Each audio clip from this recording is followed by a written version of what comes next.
As you walk through the valley of the shadow of hell, you will realize that there is something ahead. Something that lurks behind the dark veil. A veil that is beyond our own comprehension. Beyond the void.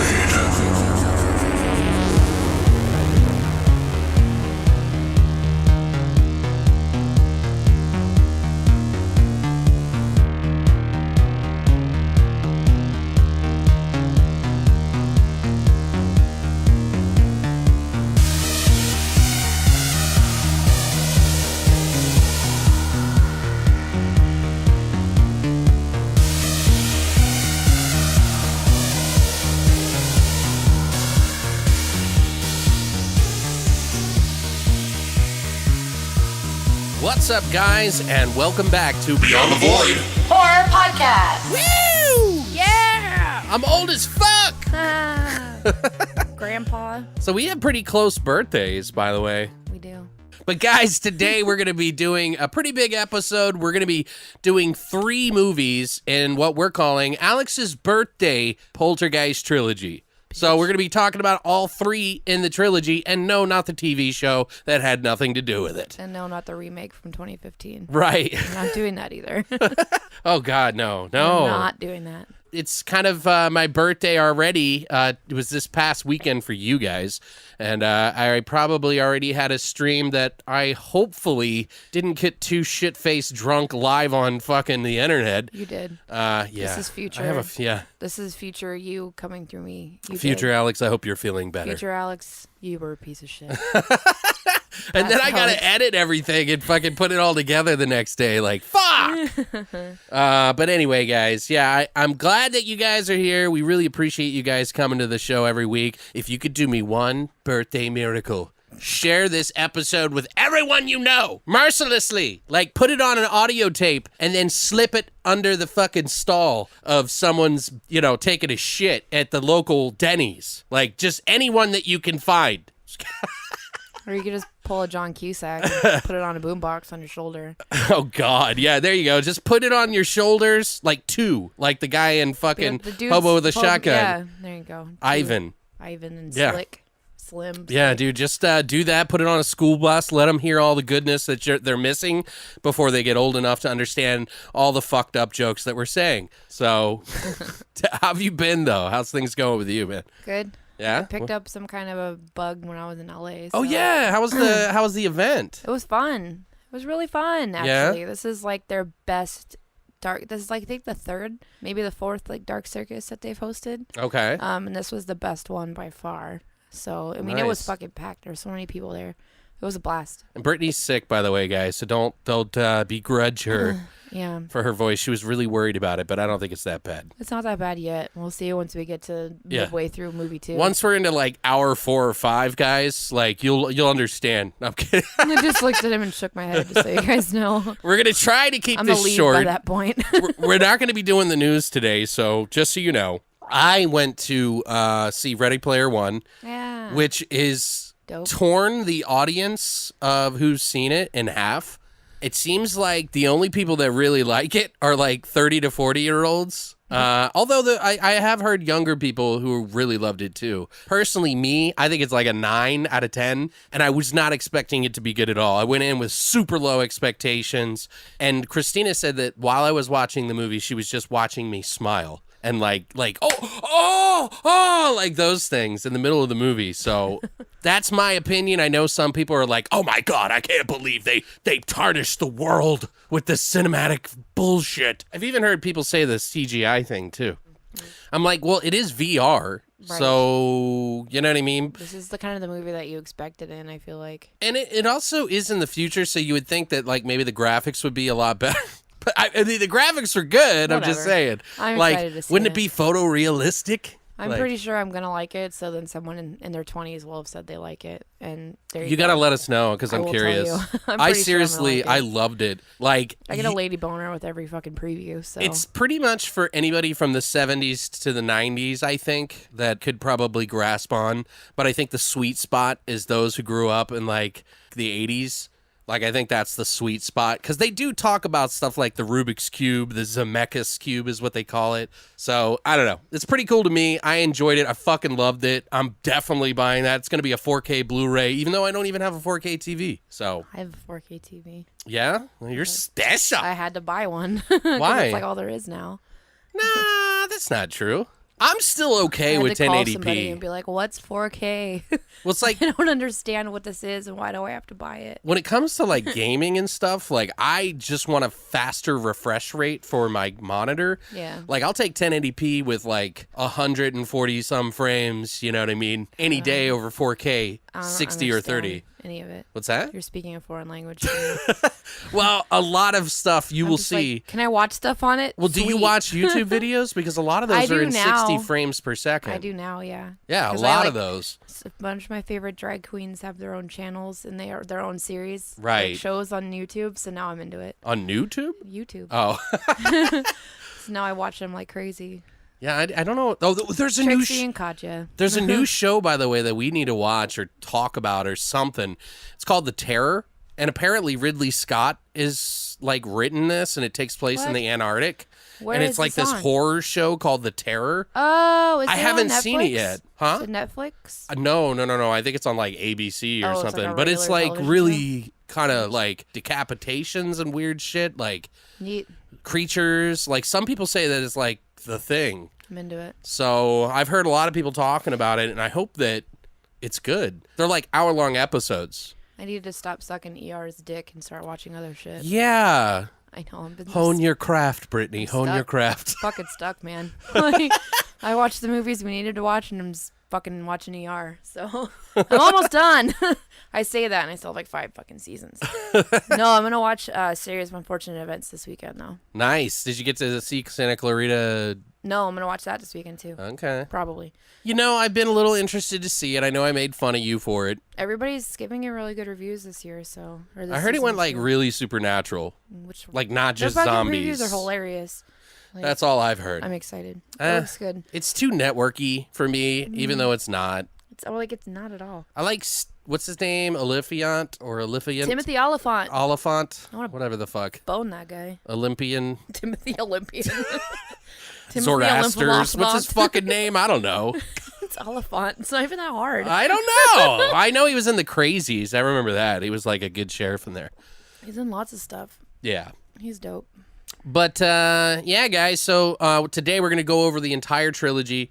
1, 2, The Other Side, and 3, all for your listening ears now. So I hope you'll stick around for this. Obviously, we're only doing 1 episode a week each week, so if you have to break it into 2, just listen to it on Thursday like we would normally do. Yeah. You know, it's probably going to be about a 2-hour episode at least, but we are cutting out the news this week for that reason because we don't want to make it too Extra long. But like my dick. Jesus. Your lady dick? My lady dick. All right, guys. I think it might be that time. Yes. Horrorshot!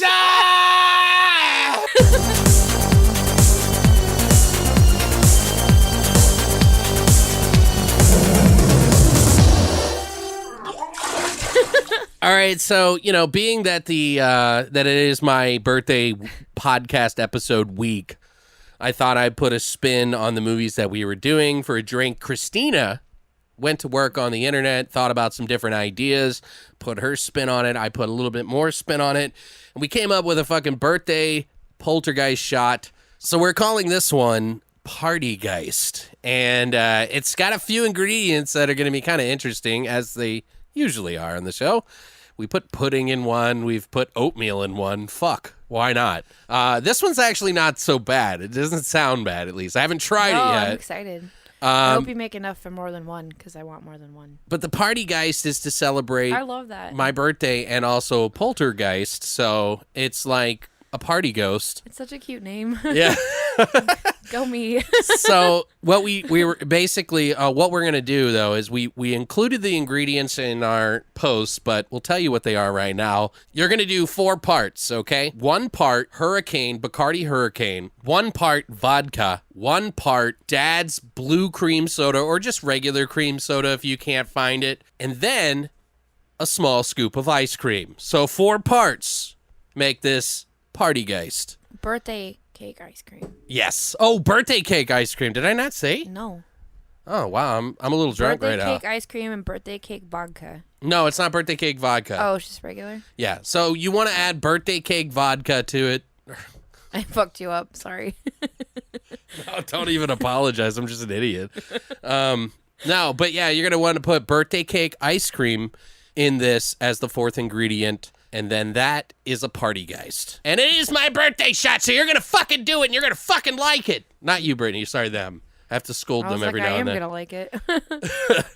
I actually have to go get the ice cream, so I'll be right back. I'm ready to put a Party-Geist to my mouth. Jesus. I heard Christina say something. Okay, guys, so what you're going to do first, you're going to get your shots ready by getting the cups that they're going to be in, the little shot glasses or whatever you use. You're going to put about a half a teaspoon of ice cream, the birthday cake ice cream, in the bottom. Next, in 1 cup, I mixed Bacardi Hurricane, and vodka, so a 1/4 of each, and you pour it on top of the ice cream. The ice cream will float to the top, guys. Oh, it doesn't matter, huh? Then when you get your dad's blue cream soda, you pour it on top. It'll be a little fizzy. Like it literally looks like a dollop of like phlegm that you hawk up when you're sick. No, it's That's what it looks like. It's a glob of fun. That's a phlegm globber. It's a glob of BTV it's a fun. glob of phlegm globber. That's what it is. All right, so we're gonna cheers and say they're here. Okay. Cheers. Cheers. They're here.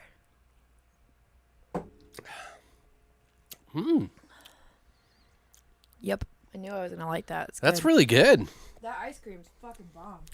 Yeah. No, the ice cream is really good. Birthday cake ice cream is probably my favorite fucking type. I don't even like birthday cake. Really? Neither do I. That's the funny thing. I don't like birthday cake either, but I like the ice cream for some reason. I'm not a cake person. Unless it's funfetti, and then I'm going to eat the fuck out of it. I think all they do is they take some, like, the funfetti stuff, the, like, edible stuff. That's why I like it. They mix it in with the ice cream, and then they put, like, a swirl of, like, some sort of icing. Yeah, it tastes like funfetti cake. That's why I'm, like, Exactly. super into it. Cause so funfetti cake is my jam. If I eat ice cream, which is very rare, that is one of the ones that I always like. So, but yeah, guys, if you want to try out a Party-Geist in celebration of the most important person in this world, me, Brittany, all you have to do is go to longlivethevoid.com and check out our hashtag horror shot section after the show. I just confused everyone. After the show. After. But that's it for Horror Shots. Horror shot! All right, guys, so now we're going to go ahead and jump into our flesh and potatoes of Alex's birthday Poltergeist Trilogy right now.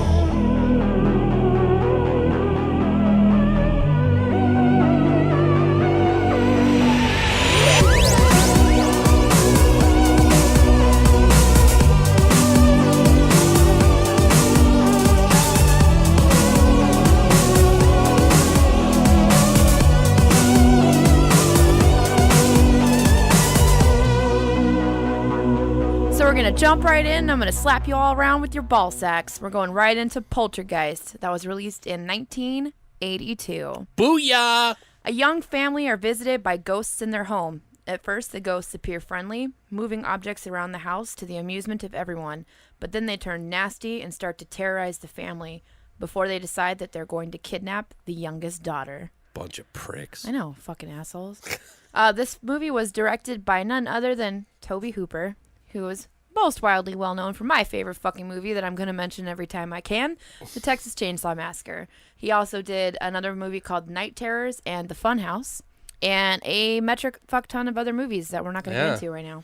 Also, but there is a lot of debate around this as to who Actually directed it. And a lot of people, even in the Entertainment Weekly this week, there was an article about Spielberg, and looks like he may have. They were addressing it as though Spielberg actually directed it, but I don't know why that is. So I don't know if they just because it feels like a still Spielberg film. Let's be honest. Right. I love Hooper. Don't get me wrong. It doesn't feel like his. It doesn't feel like his movie at all. Yeah, I know. It doesn't. It feels more Spielberg. And there's plenty of interviews with cast members that corroborate the fact that Steven Spielberg was more hands-on with the movie than Toby. Right. Because and Spielberg says himself that Toby's not really that much of a in-your-face kind of guy. He doesn't really take charge and take control of things and situations. So he kind of, there was an issue that they ran into, which is why this has Toby as the director and not Spielberg. Spielberg wrote this movie. This is his baby.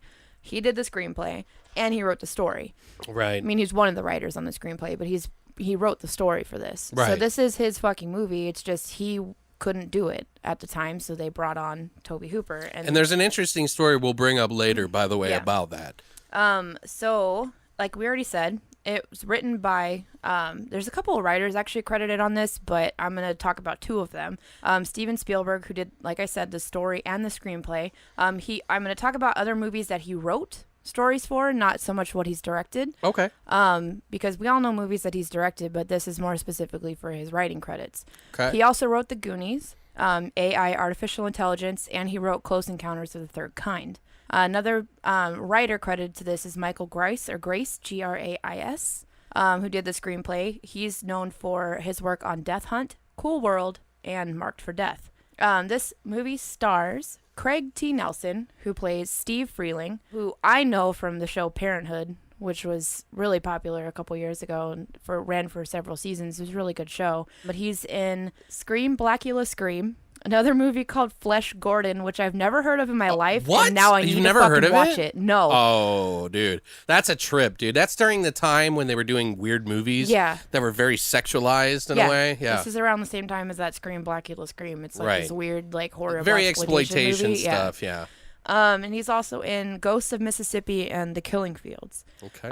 Primarily, he does a lot of TV work. Okay. But he has done some movies too, but it was more early in his career. Okay. It also has Jo Beth Williams as Diane Freeling. She has been in, more recently, a movie called Barracuda. She's known really for Kramer versus Kramer, amongst other things, and another film called The Dogs of War. Barracuda. She's another actress that does primarily TV bits. She's had roles on Law & Order SVU, Numbers, and a ton of other shit. And she's done a lot of recent work, too, in different TV shows. It also stars Heather O'Rourke, who plays Carol Ann Freeling. Carol Ann, who was in the new Leave It to Beaver, Happy Days, and Chips, and in all the movies for the Poltergeist Trilogy, which we're going to find out later, because we'll say her name a lot. Also has Oliver Robbins, who plays Robbie Freeling, who was in Don't Go to Sleep, an episode of The Twilight Zone, and he is working on a new movie that's in post-production from 2017 called Celebrity Crush, which actually sounds pretty decent, and I want to check it out. Okay. I think the premise of it is this B horror movie star that they didn't anticipate becoming famous or whatever. I don't know. It sounds really cool. Last but not least that I'm going to mention, there's a lot of fucking people in this movie, but I tried to stick to a handful of them. Zelda Rubinstein, who plays Tangina. Everybody knows her from the Poltergeist Trilogy, probably the most, and from Tales from the Crypt. Yeah. She was also in a film called Anguish, and how I really know her is because she was the narrator for all the episodes of Scariest Places on Earth, which is one of my favorite TV shows that has ever come out. Really? Okay. And she narrates every episode, and it's so cool. The visuals for that show are incredible, and the stories that they tell about all these different haunted places are fantastic, and her voice over that to tell these stories is just perfect. They couldn't have cast a more perfect person. So if you've never watched it before, I don't remember if it was MTV or VH1. I could be wrong. It might not have been either of those networks, but I used to watch it all the time growing up, and I loved it. Okay. It had a budget of about $10,700,000 estimated. What do you think opening weekend in the United States grossed? Well, I actually already know. but Just take a guess. Pretend like you don't. well, I can't. How can I take a guess? I already know. Well, never mind. Alex knows. So opening weekend in the United States, they brought home almost 7 million as of June 6, 1982, which was a wide release. Right. And then the gross United States average was 76 million. Yeah. Which is a lot. Yeah. So Alex, 123.6 million worldwide. Yeah, it's which insane. Is great. Which is fantastic. Yeah, for its time. Exactly, for its time, and then for the subject matter for the movie and what it is, it's really fantastic. Right. And it's received tons of awards and nominations, and you name it, it's probably done it or had it or whatever. So I feel like I might want to ask you what your opinion is. Oh yeah, maybe. Okay. Well, yeah, I might. I mean, it is your birthday episode, so I didn't think about it though. I feel like you might want to talk. I might have a thing or two to say. You might have to talk. Well, first off, guys, I am a huge fan of this movie. It was a huge favorite of mine as a kid. There's just a lot to this franchise in general to me a little bit, growing up with it.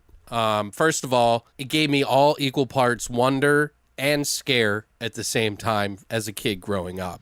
And it preyed on my imagination in both of those ways. Like it made me wonder what was beyond this world while simultaneously making me scared of what is beyond this world or is between the veil of existence, which is pretty much why we named our podcast Beyond the Veil, by the way, why I named it that originally, because I am just infatuated with other dimensions, other worlds, what lays between the veil, the thin veil, so beyond the void as well. But the first movie to me is probably the most charming and creative. Personally, I think it's next to impossible for me to not like it at all. Every time I watch it, it gives me not just nostalgia, but I appreciate it every time I see it. And I know some people don't like it because it's not rated R or whatever, but as we all know, us old fucks, a lot of those old movies really pushed the boundaries when it came to ratings because ratings were so new. But there's movies like The Conjuring, Insidious, and many others that have taken direct beats from this movie and put it into theirs, if that gives you kind of any idea, you know what I mean? And as old as the effects are, there is something so amazing about them that I fucking adore and love. They make you hunger to see more, to delve deeper into the light or the other side or the spirit world, whatever you want to call it. Makes you, I don't know, you would think with a movie about ghosts, it wouldn't be so physical, but it is. And it's fantastic because of it. It's so different than a lot of the movies that you would see in the ghost world.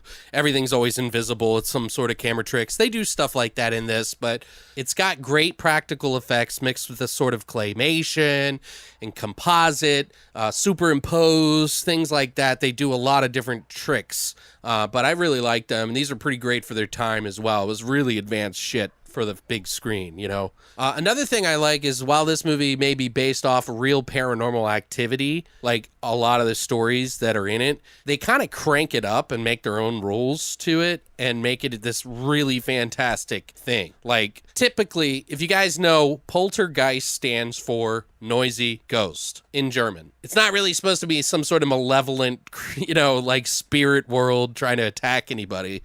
But they kick it up to make it a little bit more interesting, and I really like that about it because it doesn't follow the typical ghost facts or haunts 100%. Instead, it takes you deeper than any movie before it.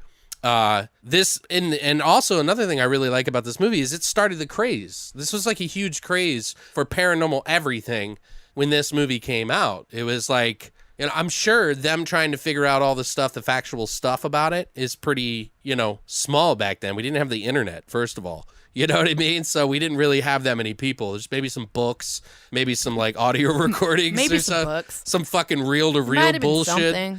I don't know. I'm just saying. In a library. But there's a lot of iconic scenes to it in this movie. I really the things that just are just huge iconic situations that they put themselves in. It's probably why this movie kind of stuck with me so long. It did other things that, other movies hadn't done. It's got a myriad of different fucking styles to it. It's what makes it an entertaining movie altogether to me. Like it's funny, cute, scary, smart, endearing, And the acting in it is really great. Like Jo Beth Williams and Craig T. Nelson are fucking great together. Like they are the most believable parents, cool, like hip parents. Great chemistry. Right. Like it was just so perfect. Jill Rubenstein, Tangina basically is super weird and unique in the movie. Zelda. Did I say Jill. what? Oh, I said Jill. Zelda Rubenstein, who plays Tangina. But yeah, Beatrice Straight, who is the paranormal investigator, she's like super warm and strong, and just her fucking comedy in it is perfect. There's like a lot of subtle movements that some of the actors do that make these like really great comedic beats. Like just like when they're in the kitchen and the chairs moving across the floor, he like steps around the thing. That's a like physical comedy. I fucking love that. Heather O'Rourke, of course, was like super odd and unsettling, but also sweet and super innocent at the same time. I think overall it's probably, I don't know, just that movie in general goes to show you that you don't have to be rated R to be, I mean, it leans into the more big picture movies, but it still has stuff in it that no other movie has ever really been able to do. Mm-hmm. Do you know what I mean? Like, It's so fantastic. Like, and I don't mean fantastic from an enjoyment perspective. It's so fantastical, you know, that it's just above anything that anybody could even fathom at that time. You know what I mean? Yeah. It's super creative, super imaginative. So that's what I think. Sorry, I have a lot to say about it. What about you, Brittany?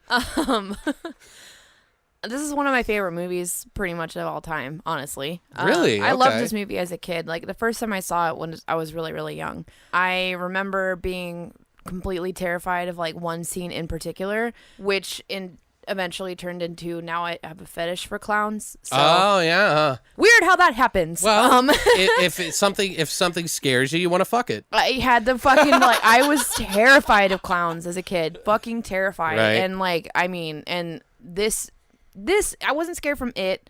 It didn't scare me. Okay. This did. Like that stupid fucking clown in Poltergeist pisses me off, and it still to this day makes me unnerved. Like still watching it, I'm like, ugh. Isn't it kind of funny how short it is, that segment? Yeah, and I remember it lasting forever. I know, right? That's what I was thinking. And Mouse and I were like watching it, and and it's like towards the end of the movie, and I'm like, well, where's this scene and this scene and this scene? I'm like, I don't know, where's all that? And we're like, oh, apparently it's in the last like 10 minutes. Okay. I don't remember that at all. I remember this lasting the entire fucking movie when I was a child, you know, and he felt the same. And there was a lot of things that really scared him when he first watched it as a kid, and so watching it with him now was really, really fun. Yeah. But yeah. So they even mimicked that scene in Scary Movie 2. Yeah, they do. Yeah. It was with a dick. Stupid. Like Ray had fucking had his dick wrapped around a clown, and he was like ripping his claws under the bed. It's so great. He's fucking raping the clown. Yeah. The clown's trying to get out. He's like, you want to play? And he's like, no. Like, no. If I remember correctly, like that's how it goes down. It's Yeah. fucking great. But God, I love those fucking movies. Yeah. I know those aren't horror, but I feel like Well, they do say, those you know, too. rape is really not that funny unless you add a clown. So. Yeah, then it's hilarious. And then you rape a clown. And you so. rape a clown.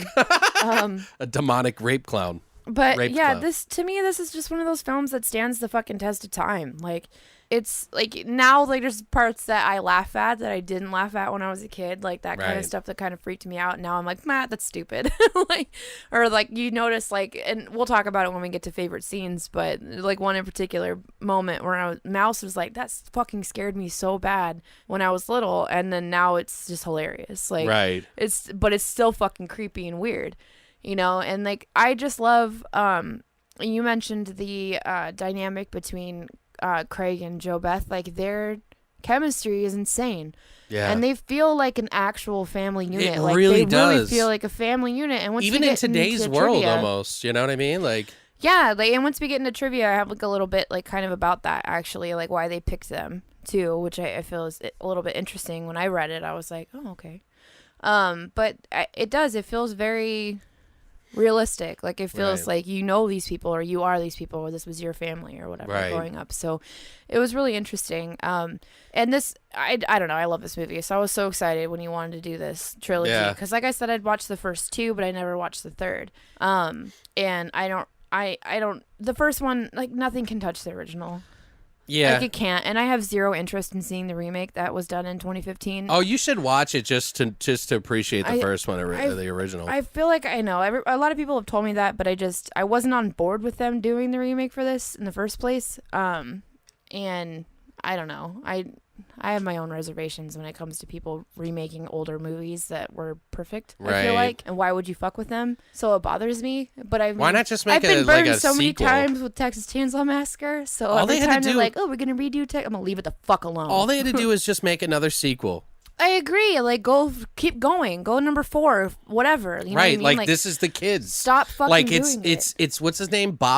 Robbie, sorry. Robbie grows up and has a family, and now it's following him. Like, why didn't they just do that? Yeah. They could have had all the same actors and everything, Well- done a completely new story. That's the thing, though, is because they wouldn't be able to have a lot of the same actors. But I mean, they could, but they wouldn't have Carol Ann, and they wouldn't have the older sister, but they did okay with 2 and 3 without the older sister. Right. You know, and they didn't even have Robbie in the third one. Right.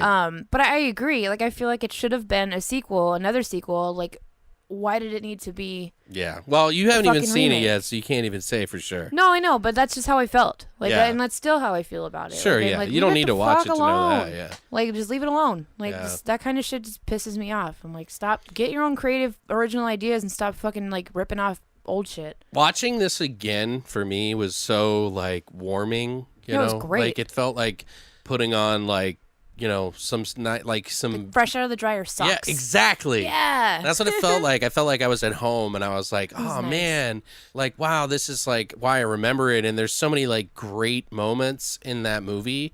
You know, like some of the acting for child acting, you can't be too You can't be too harsh on it. harsh on it, but you know, because you can only get so much out of it, and it was like her first thing, you know. Yeah.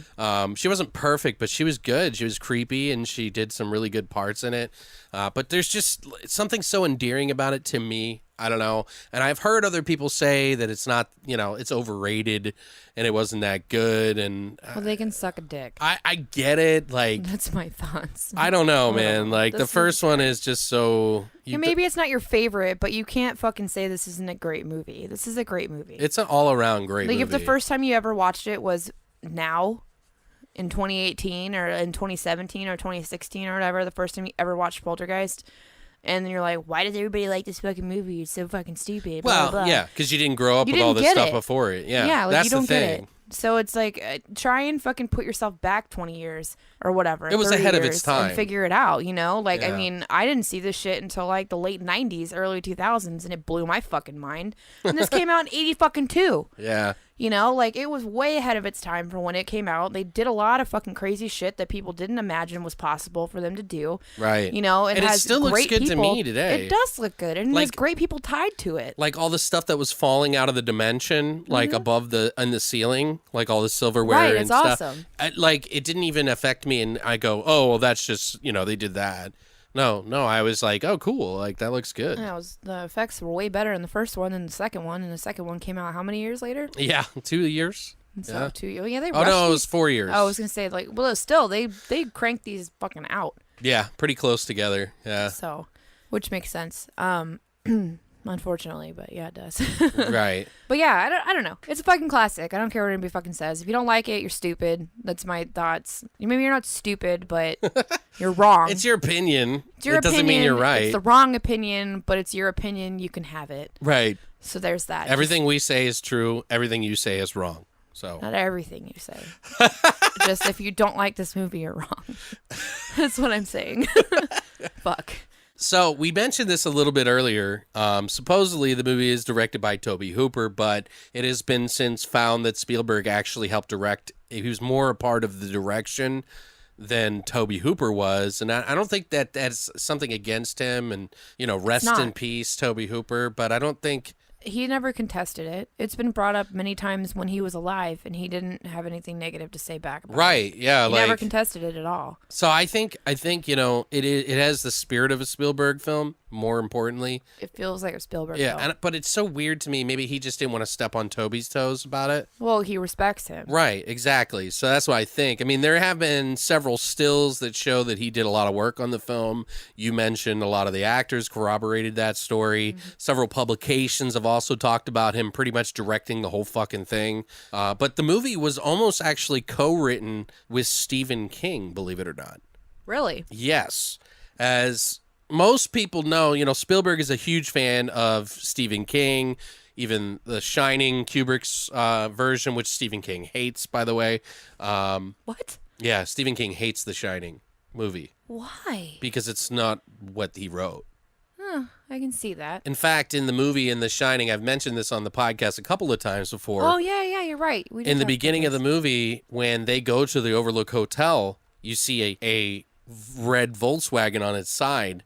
That is where Stanley Kubrick was like, okay, this is my movie now, and I'll be taking it from here. Because Stephen King had a red Volkswagen that he used to drive, and that was his way of giving Stephen King the middle finger. Fuck. Like, this is my movie now. That's smart, though. That's a dick move, But Kubrick. the- All right. But the interesting thing about that, Stephen King almost wrote this. Apparently, they are both the same age. They both started out in film and writing and any other creative shit at the same time. They both blew up at the same time. When one was doing well in popularity, the other one was doing really well popularity wise. So it's kind of weird, and I guess in some way they wanted to work together for many, many, many times, but we weren't as well connected back then as we are today. We could send somebody an email or a quick text, you know what I mean, and get their attention. But back then, Stephen King was working on something, and Steven Spielberg really wanted him to help write the story. So it almost didn't happen at all, but I guess Steven Spielberg just took the helm with other writers and pieced together one. So I would be interested to see if they actually work on something in the future. Be awesome. So, I mean, Maybe Steven one hell of a Spielberg, fucking movie. right? He just put out this Ready Player One. Maybe the next movie will be something that Stephen King and him write. That'd be interesting. Well, Stephen King's on fucking fire right now. Right. That's what I'm on saying. Fucking fire. Like, they are picking up his shit left and fucking Trying to right. remake everything. Cranking Yeah. out shit all over the fucking place. They're remaking the Tommyknockers. They're remaking fucking Pet Cemetery. They're remaking fucking... God, I wonder if we'll see a fucking Maximum Overdrive in the future. Ooh. I wouldn't mind. I personally think that's a good movie, even though Stephen King said it was shit. But Just he was high on coke the whole time, so I that's would probably prefer why. if they left The Shining alone, but...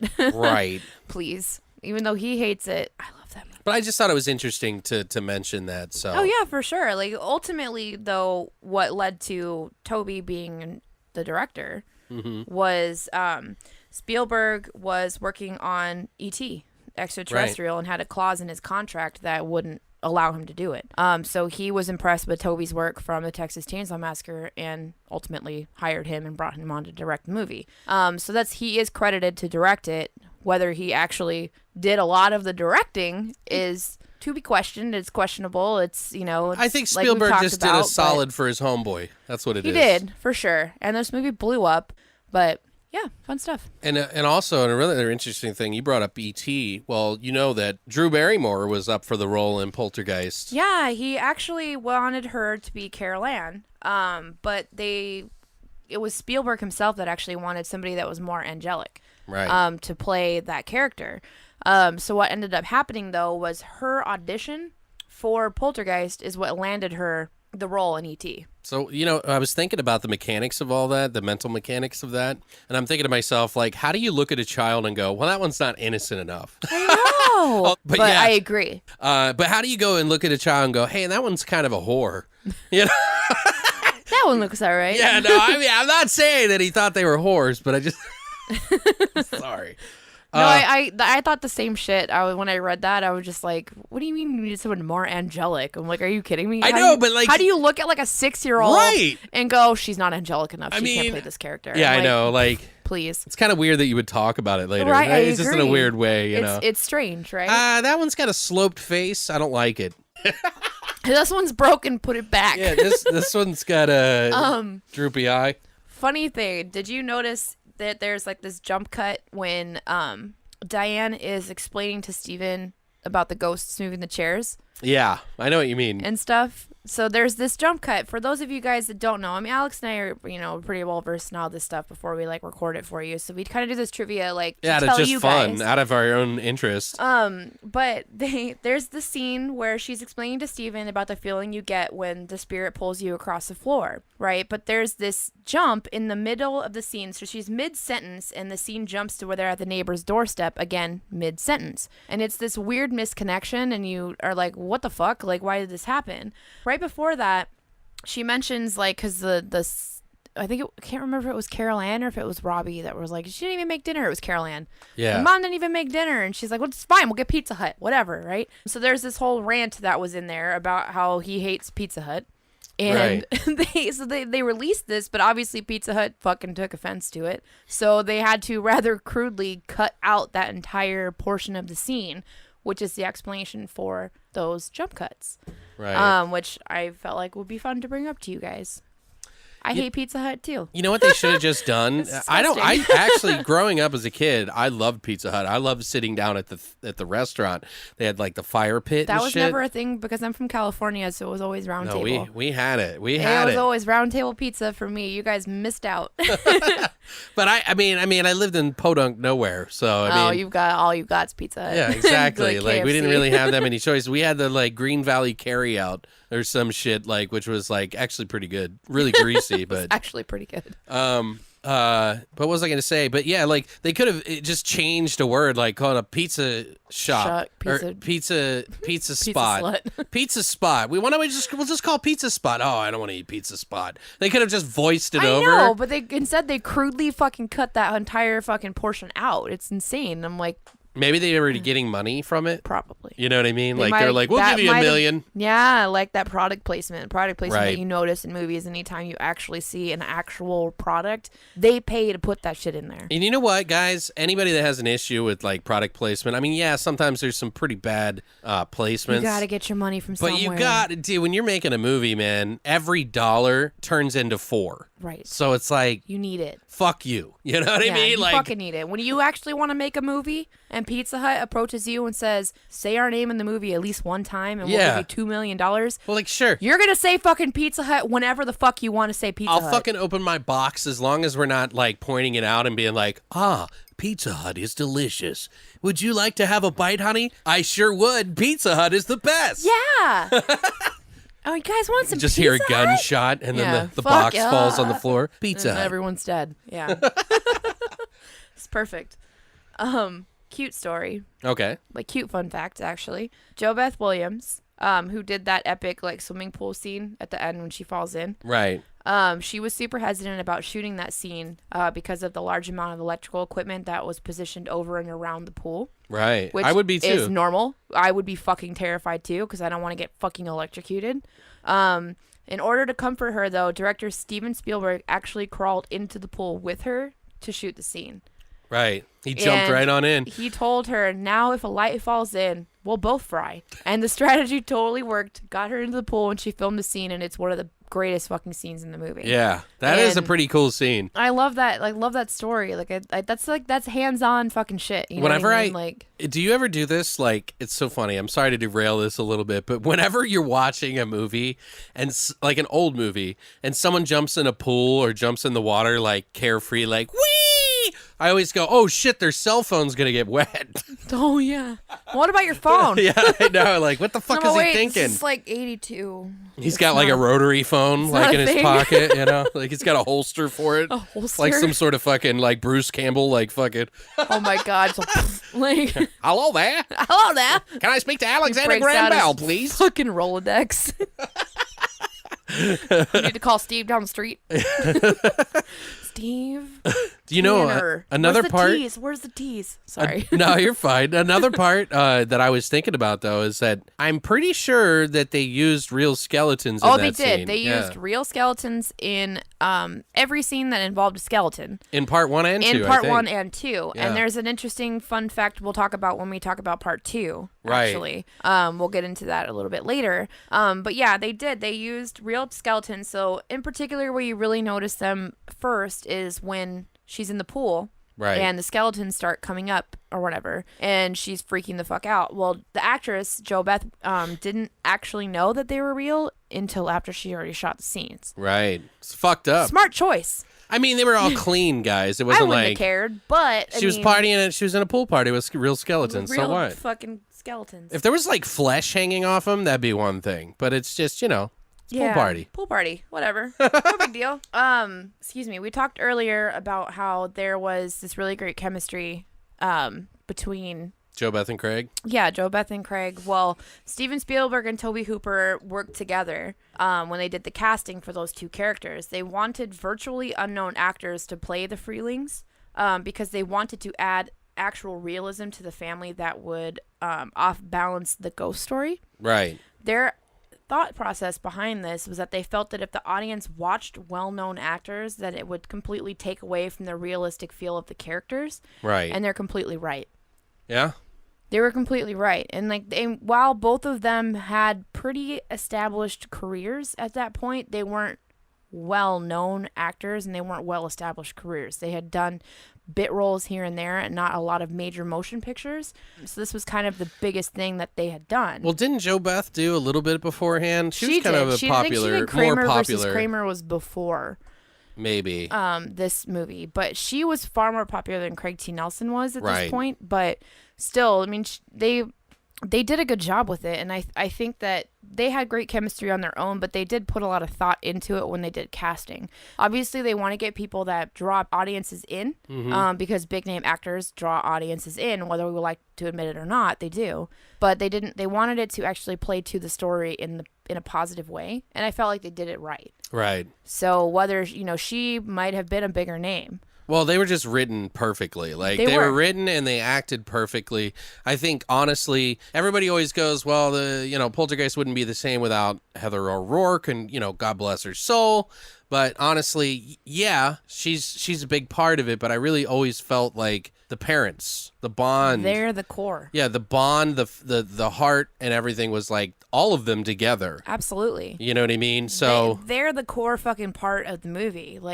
And I mean, yeah, of course, rest in peace. Heather was very important to the movies, but she's less important in the first one. Right. Because she's not on camera 70% of the film. Yeah. Like physically on camera. She's a big part of it. She is a big part of it. She's a main focus. She's a main focal point. Like she's the reason why they took over and they're trying to take over this family. It's for her specifically.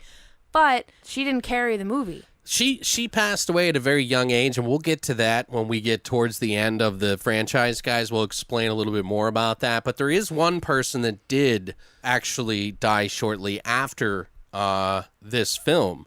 And there has been a curse that people have kind of sort of attached to the whole franchise because a lot of people who have been a part of it, whether they knew they were going to be dying or not, people just kind of grab onto it and say, oh, it's the Poltergeist curse. So, and it says even on Snopes, by the way, if you want to check it out. Like, it is for sure. There's a lot of coincidences in the deaths, and a lot of the explanation can be more attributed to normal, natural causes than some sort of curse. But the cast of this set of all the films had Dominique Dunne, who plays Dana Freeling. She's the older daughter who passed away. Heather O'Rourke, who plays Carol Ann Freeling.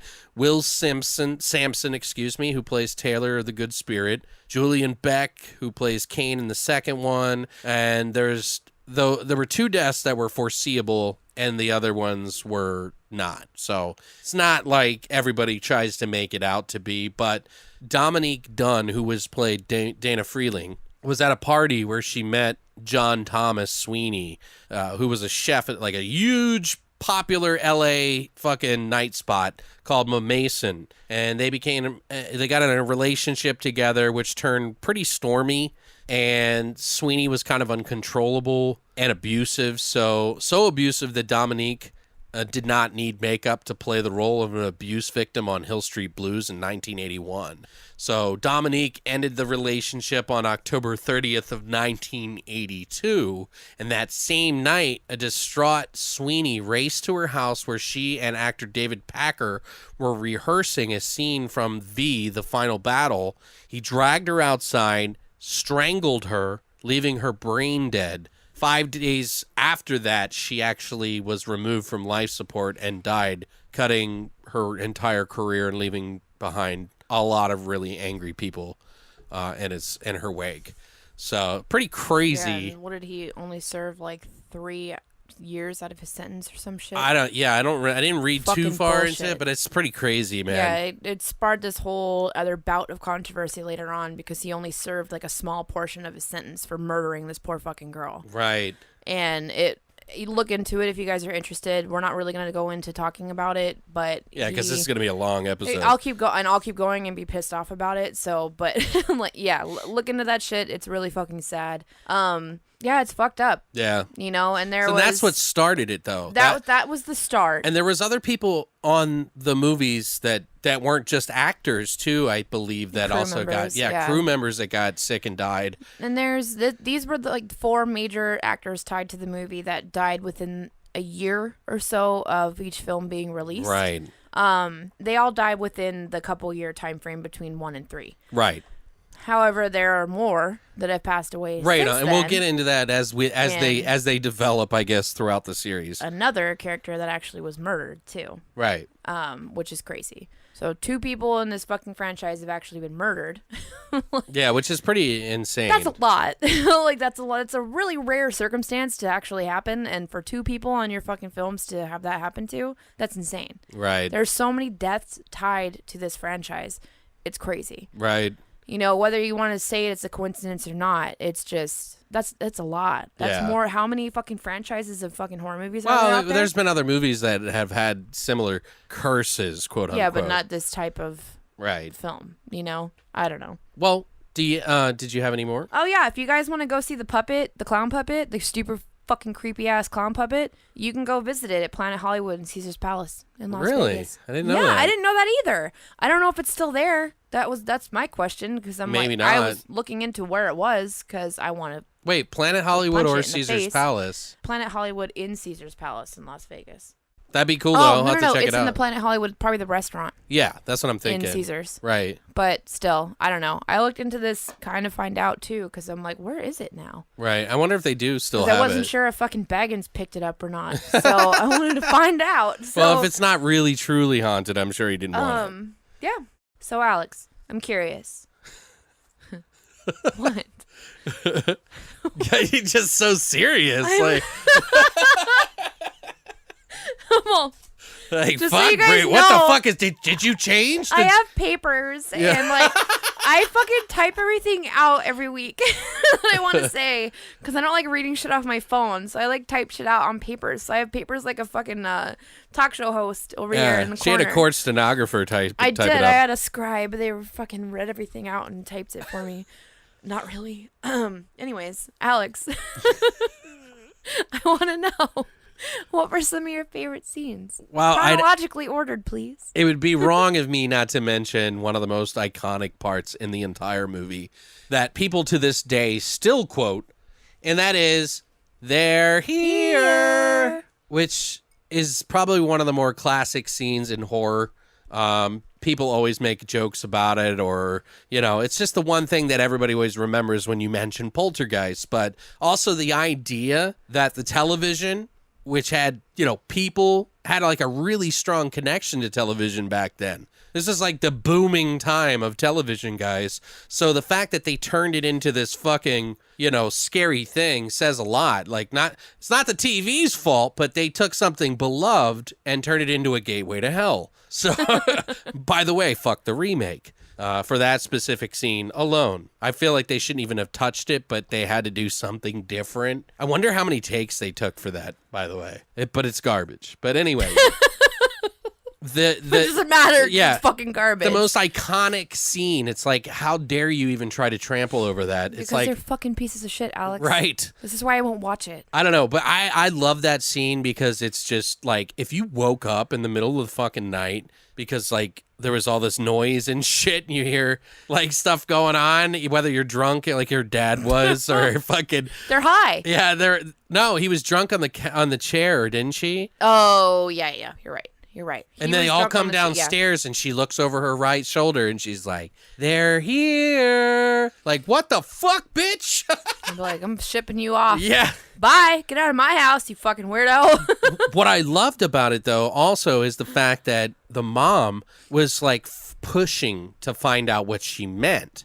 Like, they had the, like, I'll be honest, like, if that were me and I was a parent, I'd be like, who the fuck's here? No, who the fuck? The fuck is here? What do you mean, who's here? Who's here? What the fuck is going on? Slap in her face. Tell me! Grab Tell her by me! her fucking Tell hair. me, you fucking bitch! Slap, slap, slap, slap. Who the fuck is here? I mean, maybe, real, though. I might not shake a child, but I would still want to know. They're old enough. You can shake them. You just can't shake them when they're babies. Oh, my God. Jesus. What is it, SBS? Now Shaken everyone baby hates syndrome me. or something? Now everyone probably hates me. Yeah, Anyone probably. with kids is like, you bitch. Well, you got that soft spot like a cantaloupe. Yeah, you poke it. Yeah, you got to fill out where it's. Fucking poke it. Put a straw in it, suck out the. Jesus Christ! Anyway, for all of you Poltergeist fans, you're probably hating us right now. They're not. They're loving it. What about you, Brittany? What other one of your favorite scenes? I'm gonna skip right over to what's his nuts? I don't remember the character's name. I don't. He's one of the demonologist people Oh, that comes in. the guy with the glasses. The guy with the glasses. Yeah, he goes into the bathroom. Sees a slab of meat on the table. You mean?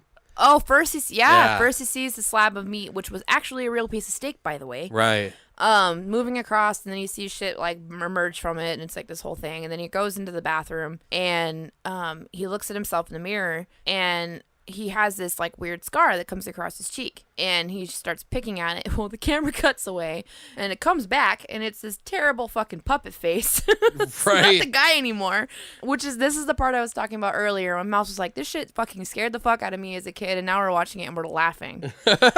So fucking hard, because it's like the effects are just terrible in that one moment. Like, it's just like your cartoon. You're like, what the fucking shit is that? Like, I'm sure in '82, like, that was probably like crazy good, you know? No, like, I effects. love that scene though. I totally. But then he starts ripping off his fucking face, right? Like, and this is a PG movie, it's a by the PG way. movie, yeah. Like, so he starts ripping off his fucking features all over his face, and this is nasty blood goo jello that's falling into the sink, right? And it's just this weird skeletal face that comes out, and it's still fucking creepy. Like, yeah, it's comical when they come back and you see it's like this puppet thing that he's ripping apart, but it gets really fucking cool, and the payoff from that shit is dope. Yeah, it's fantastic, and it's still creepy, and it's still gross, and you still look at it and go, ew, that's still unnerving. His little eyes. You know, like it's, but yeah, and then all of a sudden he just looks back up and he's normal. It's like what a fucking meth addict goes through. Yeah.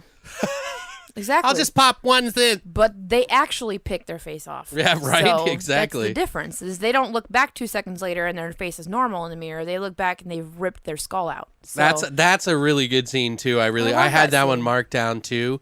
There's the tree scene is probably another Mouse iconic was scene. terrified of that as a kid too. We talked about the clown scene, so we already have that one. But the tree scene is fucking terrifying for a child to see this, by the way. Oh yeah, like, Mouse was scared as fuck. it's scary. Like, I didn't, like, he's all climbing around it in the beginning of the movie, and then, like, later on, he's, like, getting fucking sucked in its mouth. That was, yeah. Like, and then it gets sucked up into some fucking vortex like it's Evil Dead 2 or some shit. It's this weird tornado. And he's got all this weird brown jelly all over him and fucking blood and shit. Gross. Like, can you imagine, like, that really fucking happening? Like, what the fuck? It's all this like congealed nastiness, and you're Right? like, well, why is that on you? Like, which I swear to God, they use fucking grape jelly or strawberry It's jelly. probably some preserves. It's fucking jelly. It's usually food product of some sort. That's fucking jelly, Right. for sure. You have any other one? Another one? Yes. We kind of talked about it earlier, but the scene where she falls into the pool when she's looking for Oh, Carol yeah, Ann. yeah. The pool, and she she made this whole big fucking deal about it the whole time. Well, when you mentioned the part where they see the chair move Oh, and then I they slide. love that was a good scene. scene. I like love that. that scene. I like that all the way to the neighbor's house when they're like laughing and talking to the neighbor. I thought that was fucking great. Yeah. That's Joe, Beth, and Craig just being the best right there, That's in my hilarious. opinion. Yeah, that's super cute. That scene is fantastic, and I love when Craig actually goes and looking in the pool. Oh, Paranorman. yeah. He 'Cause dives he just in. like flops into it. Because they had that conversation, like, what if she falls in? Yeah, but he flops into the pool, by the way, which is so stupid. belly He's just like, flops? "Bleh," and I'm like, what the fuck was that? Like, why'd you do that? There's a scene that I really like. It's just a small part. This fucking skull comes out of the closet and screeches in their face, like comes screeching out of the closet. Look, it looks fucking badass. Looks like some 80s fucking synthwave fucking magic. You know what I mean? Like, I fucking love it, dude. Like, if you were to put that on a cover, like, it would make perfect sense to me. So maybe we'll have to do that for the podcast. You can't steal it. We're stealing it from them. But yeah, no, like, I love it. So, but I mean, and then the house folds in on itself. That's pretty fucking cool. All of this stuff that's in this movie mixed in with all that endearing shit is just perfect. Last bit of it is just glorious. Like, all these fucking corpses popping up out of fucking nowhere, and these, like, you know, coffins. Well, these coffins popping up out of the ground with these corpses falling out of them. I'm like, that's fucking dope. All the ghosts are just like really unique and cool. Like, they do different aspects of them, like weird creatures Then that look weird, like closet giraffes dogs. and shit. Like, I don't know what the fuck It's that like was. a weird closet dog thing. I also at the love end. that scene with the fucking paranormal investigator. She's like, well, we can't really call this a haunting. And then the fucking tea slides coffee across. Yeah, thing the tea slides thing. across the table. And it's like this funny. And they're like, oh, yeah? Teapot. Yeah, you don't want to call it a haunting, huh? That shit's hilarious. It is pretty I great. love that, and I love all like. There's so many scenes that are just fantastic, but I love the fact that they're just living with it, Right. and they're so chill about it. You know. Well, yeah, what do you do after a while, right? Or they're just there, and they're like, whatever, it's fine. Like, we can't sleep. Now, It's whatever. Now, this movie, like, caused a lot of, like, really big interest into the paranormal. It, like, sparked a lot. So did, like, the Amityville and shit like that. Like, these are movies that really scared the piss out of people and also endeared them, or whatever you want to fucking call it. Well, I think it goes and it plays to anytime anyone's had any unexplainable moment. Right. That they can, yeah, right. Something they can't explain away. And Well, I think the majority of people, for the most part, kind of just believe in that, especially back then. Oh, yeah, I do. There's been a census that's been around where they ask people if they believe in that. I think it's every 10 years, I think. But anyway, it was big enough that this movie made enough money, obviously, off the 10 million, the measly 10.1 million. Measly. It made over about $124 million worldwide. So they did a pretty good job. So it was pretty much a fact that it was going to have a sequel in some way. The studio was going to pump it out, and they did 4 years later. In fact, they released it within a couple of days 4 years later than the first one. The second one was called Poltergeist 2: The Other Side. Came out on June 6, 1986. In the story, the Freeling family returns and have a new house. But their troubles with supernatural forces don't seem to be over. That's as quick and simple as it wrote. Now, this movie was directed by someone else this time. It was Brian Gibson. He did What's Love Got to Do with It, The Juror, and Still Crazy. It was his first and only horror film and his first and only sequel. He actually would never direct another feature film for 7 more years after this film. He was also the only director of the Poltergeist Trilogy who was British. But it was also written by Mark Victor, who also did the original Poltergeist, the remake, and Death Hunt and Cool World. It was also written by Michael Grace, who did the original Cool World, Marked for Death, which Mark Victor produced as well, by the way. Some of the cast, obviously, we have Jo Beth Williams, Craig T. Nelson, Heather O'Rourke, Oliver Robbins, and Zelda Rubinstein all return to the movie, and they have some new people this time. Will Sampson joins as Taylor the Shaman, who primarily I remember from One Flew Over the Cuckoo's Nest. Yep. Which is funny because in the movie, I don't know if you caught this, Yeah. but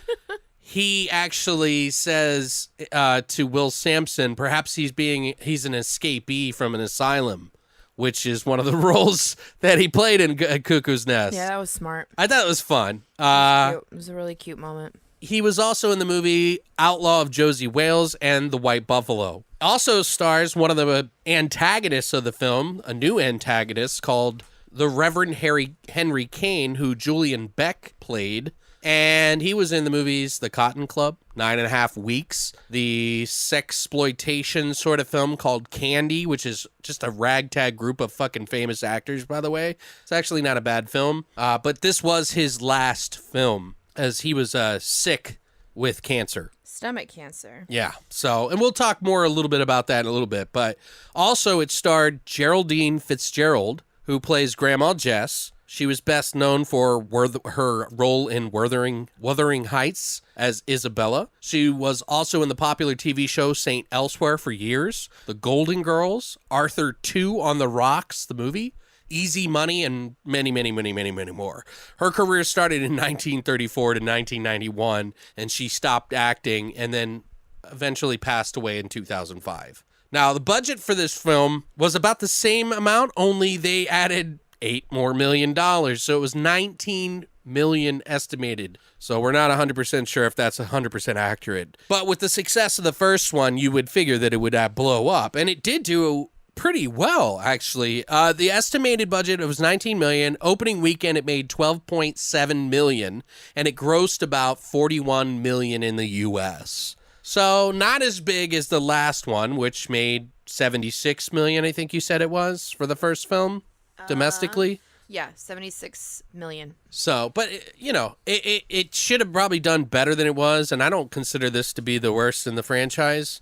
But what were your thoughts on this, Brittany? This I was least entertained by of all three movies. Really? Yes. This is there interesting. are some redeeming qualities for it, but for me, this was the hardest to pay attention to. Okay. Just personally. This is me personally here, guys. Like, this just how I feel. You're too young to understand these things, Brittany. I could fucking be. I don't know. I'm just kidding. But no, Mouse felt the same way. Like, and Mouse hadn't seen 2 or 3. Right. So this is his first time, and I'd seen 2 before, and I don't remember it being so boring. Oh, wow. And it was hard for me to get all the way through it. There are redeeming qualities. It is good. It is interesting. It still stays pretty true to the primary story, which is where 3 is totally different. Right. But I did enjoy it. It's just not my favorite of the 3. Okay. Because it was just not as enjoyable. It wasn't as entertaining. I don't know. It didn't grab me. Okay. You know, it didn't grab my interest like the others did. But yeah, I mean, with this movie though, we have the introduction of Kane, who is incredible. Right. And he is just, he's so fucking creepy and unnerving, and I absolutely fucking love it. Right. You know, Julian Beck, God rest his fucking soul, or Satan rest his soul, or whoever the fuck you believe in. Amazing. And who better to cast than somebody who's fucking dying to play a character like that, because he's a walking corpse. Yeah, And well, they and didn't he have was to do a very whole lot of sick. makeup because he was literally fucking dying. Right. And he is perfect. But yeah, I mean, I don't hate it, but I don't love it either. Okay. Sorry, my thoughts are kind of short, but No, that's fine. I actually felt like, I mean, I definitely, the first one to me is always going to be the best. correct. It's certainly kind of hard to try to compete with the first one in particular anyway. Absolutely. So it's like, what do you do? I thought they did a pretty good job, though, of trying to do something a little bit different than the first one and kind of extending on the mythos, I guess. There's some pretty iconic moments in this film. You know, namely the preacher, like you mentioned, they had a sort of antagonist this time that is reminiscent of like Phantasm's Tall Man. Does it match him? Probably not, but he's still creepy as fuck. So He's fantastic. he's like creepy. sweet and menacing and I love crazy and freaky all at the same damn time. So there's something to be said about that. I think he's one of the best antagonists, obviously, in the whole franchise, because the first one, they don't really have anything. they're all It's invisible. just the other side. So there's like no sort of thing. So I guess they wanted to kind of make a franchise with some new character, you know, kind of like they did with Friday the 13th. You know, it was the mom and then, Absolutely. you know what I mean? So, I get it. Like, I get their vision. right. I absolutely understand their vision and what they were trying to accomplish with it, Mm-hmm. and they did a good job. Like, I mean, I don't fucking hate it, and I'm not gonna hate on them for doing what they did, because for a sequel, this is pretty fucking solid. Right. So I can't hate on it 100%. No, and you know, while the first one's it's super jam-packed full of entertainment, this one keeps most of what made the franchise successful, which, you know, including the physical ghost aspect, the practical effects are present and good. One scene in particular we'll talk about later is just amazing. This one kind of keeps the same sense of family and humor, the undying love for your family and spirit, which I think really ties all the crazy stuff in for both of these first two films, because it is all about family, you know, and sticking together through all this crazy shit. I still hold this one in high regard, but the first, it's always going to have my child. Yeah. You know, it's like going to have my inner child. We'll Alex. But I don't know. I still like it. Like, I still think it's, I don't know if I'm like you. I don't think it's like the worst in the series, but I also have some thoughts on the third one that might be contrary to what a lot of popular people feel. So, and we'll get into that later when we get into that. But there's quite a bit of trivia in this. I mean, obviously, you know, they wanted to kick it up a bit, and it's kind of weird to me because I feel like the second one, for whatever reason, doesn't, I don't know how to explain it. Like, I felt like I don't know why they had to use $19 million to make this This is film. the most stagnant to me of the trilogy. Like, I feel like they, and it's interesting to read that they wanted to, like, pump it up a notch, right? But when did they do that? Like, I don't feel like they ever really did at any point. It didn't really look like it. It doesn't, like, it's okay, and then at the last 20 minutes, 30 minutes-ish, it just gets fucking ridiculous. Right. And I'm like, how did we get there? You know what I mean? Right. Like, and I understand, like, the point that leads up to that. Why the last 30 minutes is batshit fucking crazy, but they lost their fucking way. Well, I think they were just trying to do so much different that they kind of went off the rails a little bit in some regards. To some people, I'm sure. I still feel like it carries the spirit of the first, and it doesn't feel so jarring between the two, that it's still part of the same mythos, whereas, like, the third one, a lot of people feel like it's just completely different. Its own movie. Right. But I do like the antagonist. The fucking Reverend Kane is fucking freaky as fuck. He's the best part. His part's in it. And if we didn't explain this to you, in the first movie, The Poltergeist, you know, obviously the Freelys have their house built on the graves of Native Americans. And they never moved the bodies or the cemetery bodies, so they angered the spirits, and the spirits took and exacted revenge on them because Carol Ann had these powers to be able to communicate with them, and they saw it as a gateway to find the light. Yeah. Because they're stuck in this, like, afterlife. This is what we find out, like, midway through this film. This one, yeah, which is interesting because they do something a little different in this one, and now they've moved out of their old house. What did they call? What was the city that they lived in? I don't even remember. Can't remember, but San Quentin? No. What the fuck am I talking about? That's a jail. Yeah. I don't fucking know. I don't live in California. I don't remember either. It starts with a Q, I think. But I just can't remember what it is. It's fine. It's in California. But so this one, they're living at her mom's house, like the mother's, Joe Beth's character's, Miss Freely's mom's house. And she's this sweet older lady who starts to realize that Carol Ann has these special powers that her family is not too keen on trying to find it. Her family, her direct family, Carol Ann's family, is pretty open-minded. They smoke pot, and they're kind of into freaky shit, and, they seem pretty open, but they just don't like even thinking about weird shit anymore because of all the tragedy that happened in the first one. So in the beginning, they kind of show, like, this Native American who is doing some sort of ritual. There's actually no English spoken during these parts. I remember maybe like 15 minutes or something. Yeah, right? it was like I think it was 5 minutes of the film, but they have this ceremony. He sees that the family's in trouble still, and he's friends with Tangina, this guy named Taylor, who's a shaman. He goes and climbs this top of this thing for no reason and has some sort of fire ritual where he speaks with his grandfather, who was also a shaman.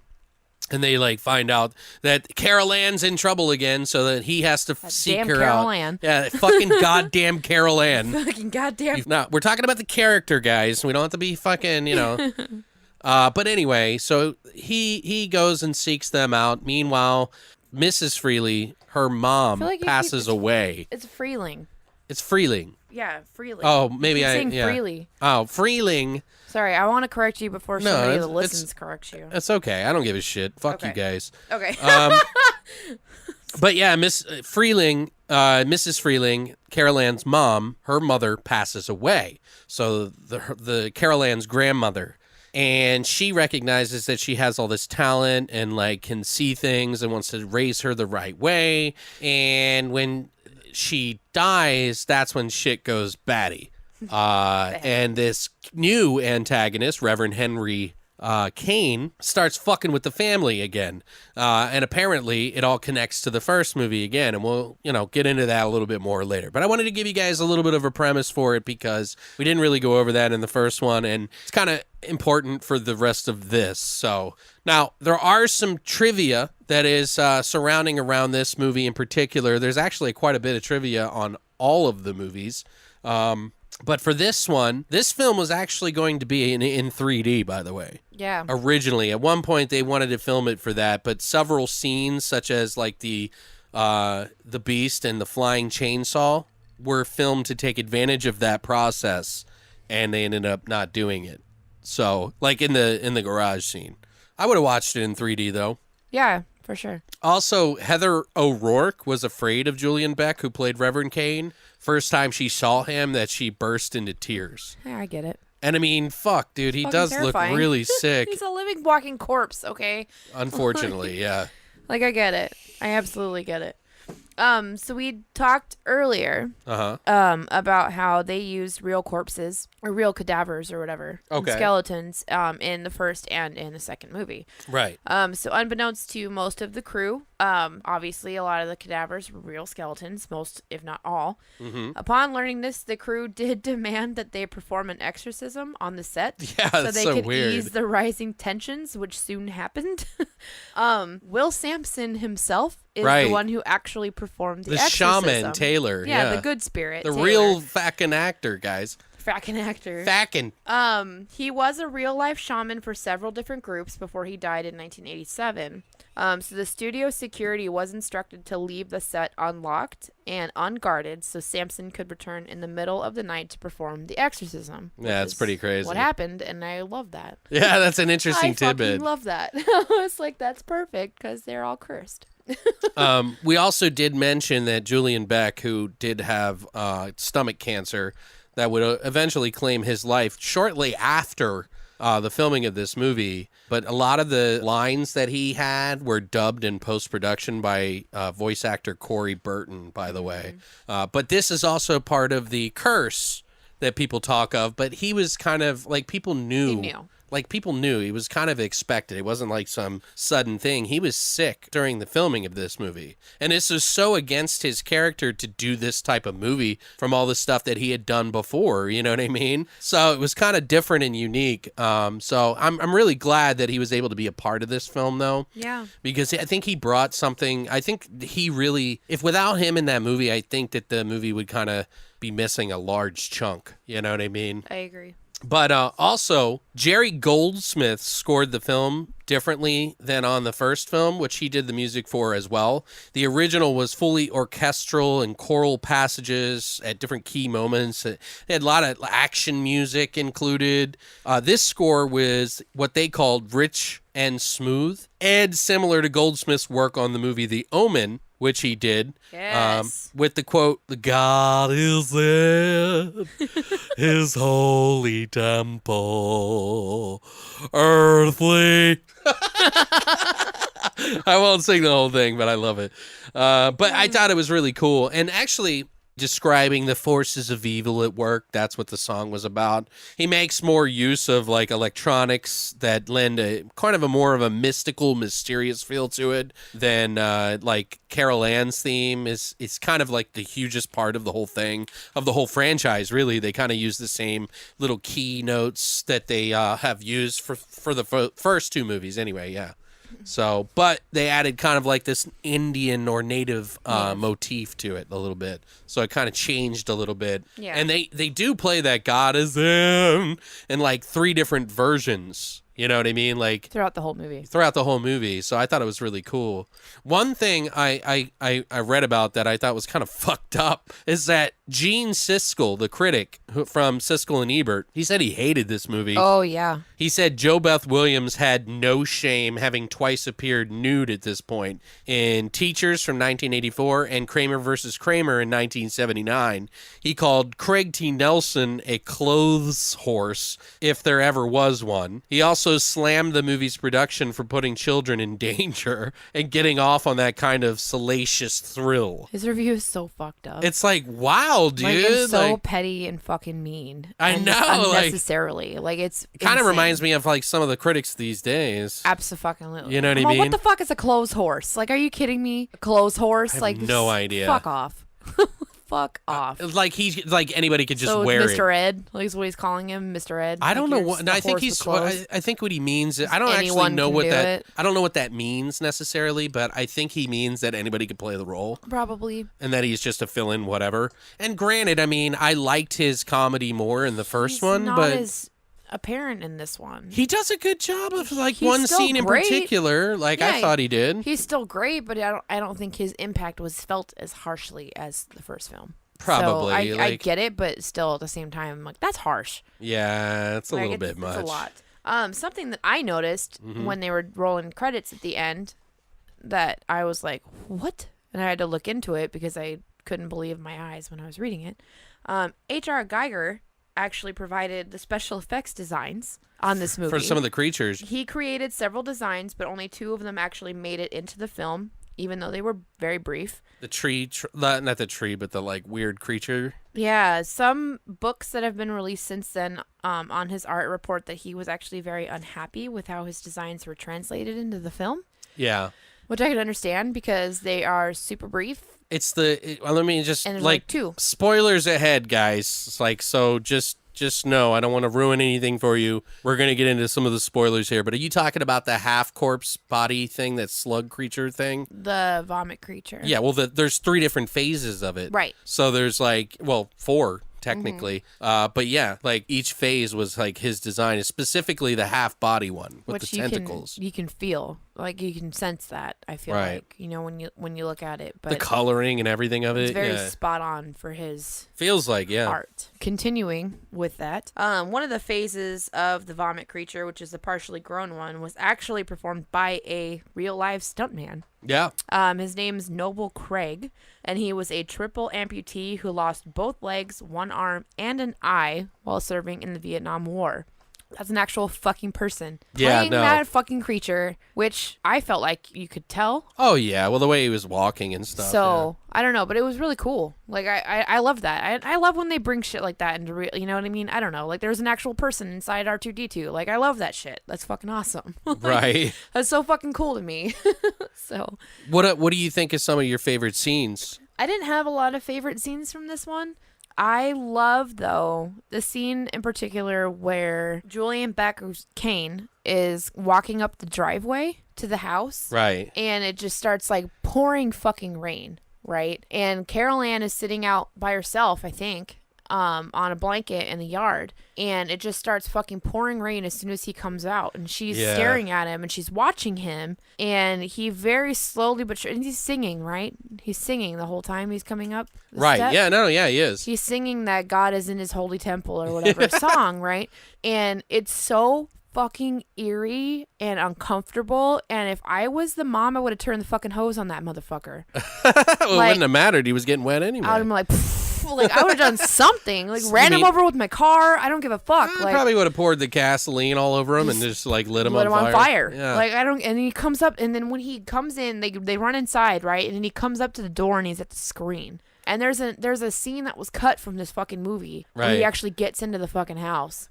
No, that was later. Not at that part. No. He It's comes later back a on. second He comes back time. a second time, Right. And but he gets into the house later, and Yeah. that whole scene was cut from the movie, which I think is really sad. Yeah, Zelda Rubinstein was pretty pissed about it. I would be too, because that was a big chunk of her Right. that got cut too, and it was a play between the two of them in that scene, between him and her, which good versus evil essentially, right? So it's this whole fucking play on play between the two of them that got completely cut from the end of the movie, which is so disappointing because it sounds like this incredible fucking scene. Right.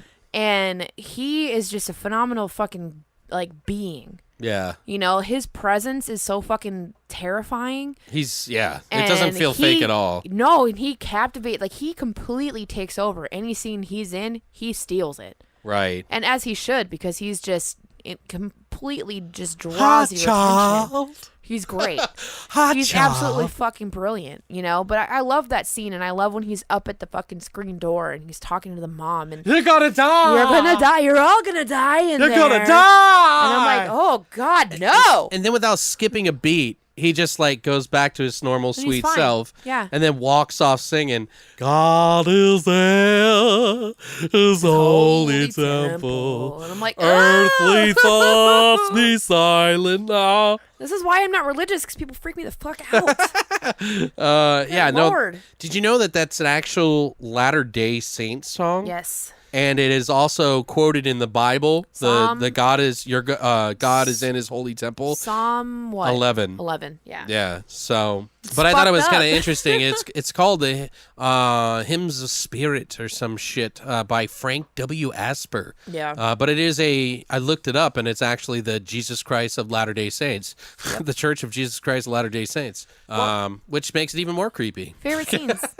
Tell me some of yours. I only have one more. One of my favorite scenes is and this is big spoiler stuff, guys. Day after Grandma dies, she answers the phone again. Like, originally, she gets a phone call on her toy phone where she answers it, and she's like, yes, hi, Grandma. Oh, I love that. Yes, Yeah. I will. Okay, I love you. And then hangs up and everything's hunky-dory. Well, the next night, the day after Grandma dies, because Carol Ann gets this phone call before the parents even know she's passed away, like the grandma. And so the next night, after everybody's mourning over the death and everything, the phone rings again, and she answers it and thinks it's Grandma again. And then she's like, wait, who is this? And then all the toys around her start coming to life, which the house starts thumping like super loud, like boom, boom. And then you hear crackling.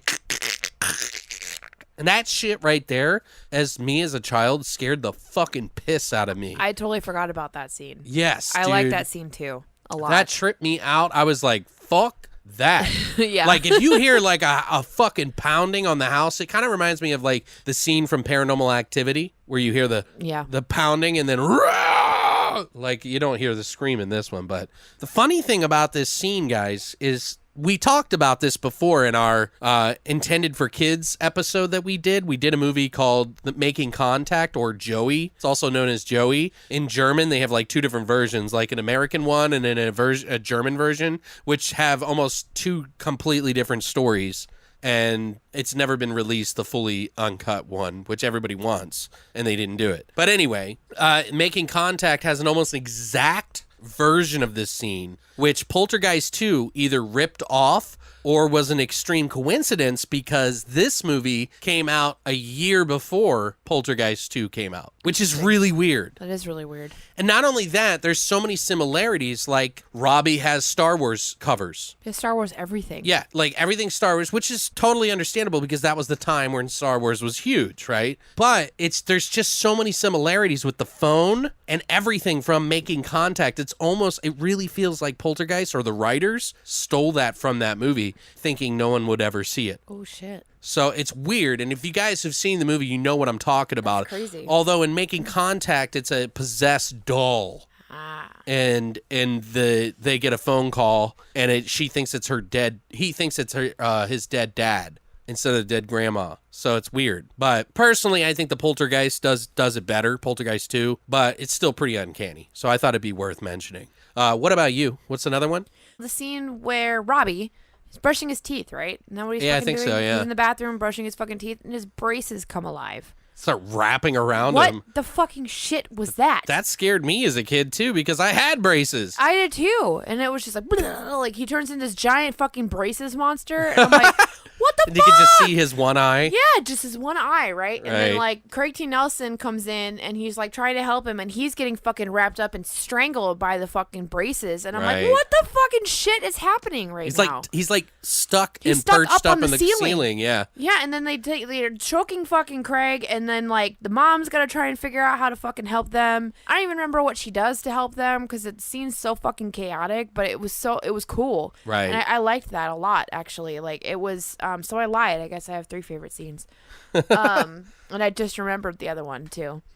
Well, I got one of my favorite ones that I think is probably one of the best scenes in the whole movie. I did like Taylor's role in the movie. Like, I liked his character, and there was like some funny banter about the car and stuff like that. Like, that was cute. Your car is angry, very angry at you. How do we make it happy? Yeah, like totally stereotypical, but it's really good, I thought. But the scene that it's like freaky is the one we kind of mentioned about the fucking worm. That was my last one, yeah. Yeah, the worm and the tequila possession, where basically Craig T. Nelson's character, Mr. Freeling, pukes it up, and the worm turns into like a baby, which grows into this weird octopus, half man, which smiles at them, and it's like all slimy as it waddles off, and then it. And there's another stage. So you see the little fucking worm with an eye, and it opens its eye in the bottle. He drinks it, gets possessed, tries to attack the family,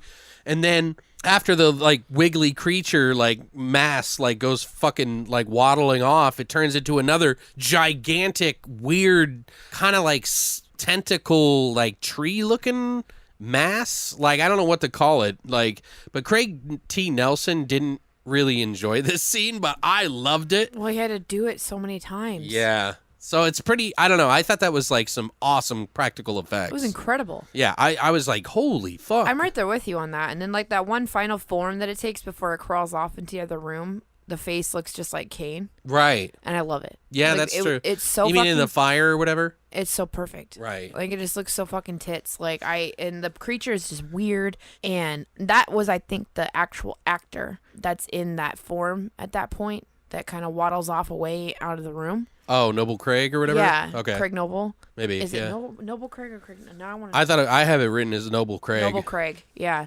But holy shit. Fucking awesome. Yeah. And then the movie gets just weird. Yeah, it does get a little It just gets funky. fucking weird. Well, because the one thing I will say about this that I didn't like is that, when you think, the other side, like they're going to go to the other side and it's going to be this crazy, fantastic sort of like I'm in the phantasm world kind of thing that everybody wanted. It doesn't go there. And then it didn't really end up being that crazy. It amounts to nothing. Yeah, like it really didn't do anything. It was just like I'm going to be honest. Like it's just, liquid effects that are like swirling around it's and a lot smoky. Like how people envision heaven to be. Right. It's just this ethereal, cloudy, like pretty clouds and blue skies. Yeah, it's like place. It's like a storm. It kind of looks very like calm. You know what it reminds me of is the nothing that comes in the Never-Ending Story. I've never seen the Never-Ending. What? Holy shit, Brittany! I know. Mouse yells at me every day. Wow. Literally. Well, I think they're re-releasing it on Blu-ray. But now I know enough about it. I don't ever want to see it. Oh, no.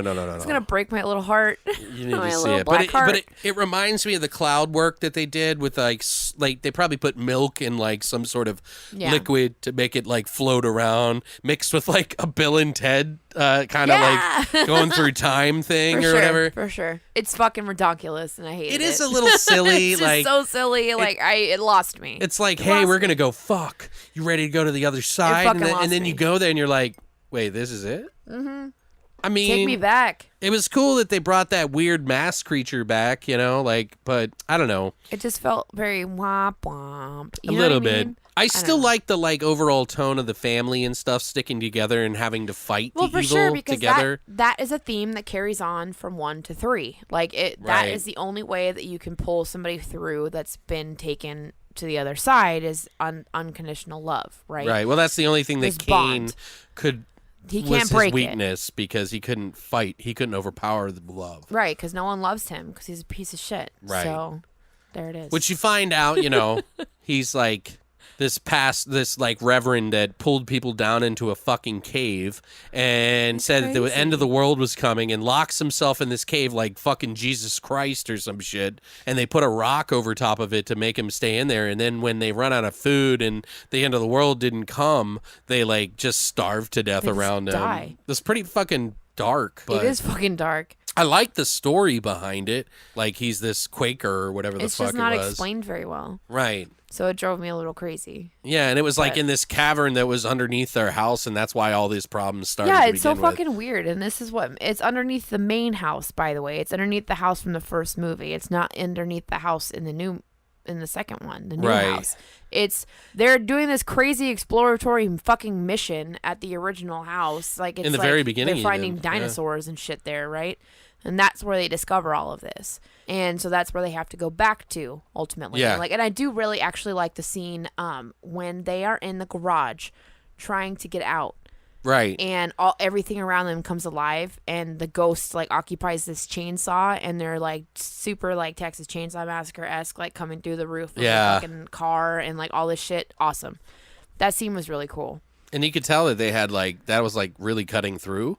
It looked fucking legit. Because they had different actors. Yeah, it looked legitimate. So it was really cool. Like I actually I did enjoy that scene too. It was interesting. Your car is very sick. Your car is very sick. Very angry. And then they get to the end, and he's like, "I want your vehicle." And I'm like, "What do you want?" He's like, "What did it tell you? Did it tell you that?" And he's then like, he gets in, and it starts, no problem, and he just drives away. And they're like, "Dad, we need a ride home."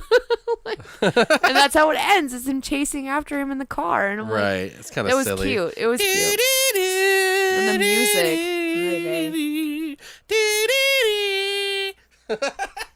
Well, there is one more movie that we're going to talk about, and we'll try to make this quick for you guys, but I hope you're sticking around on this.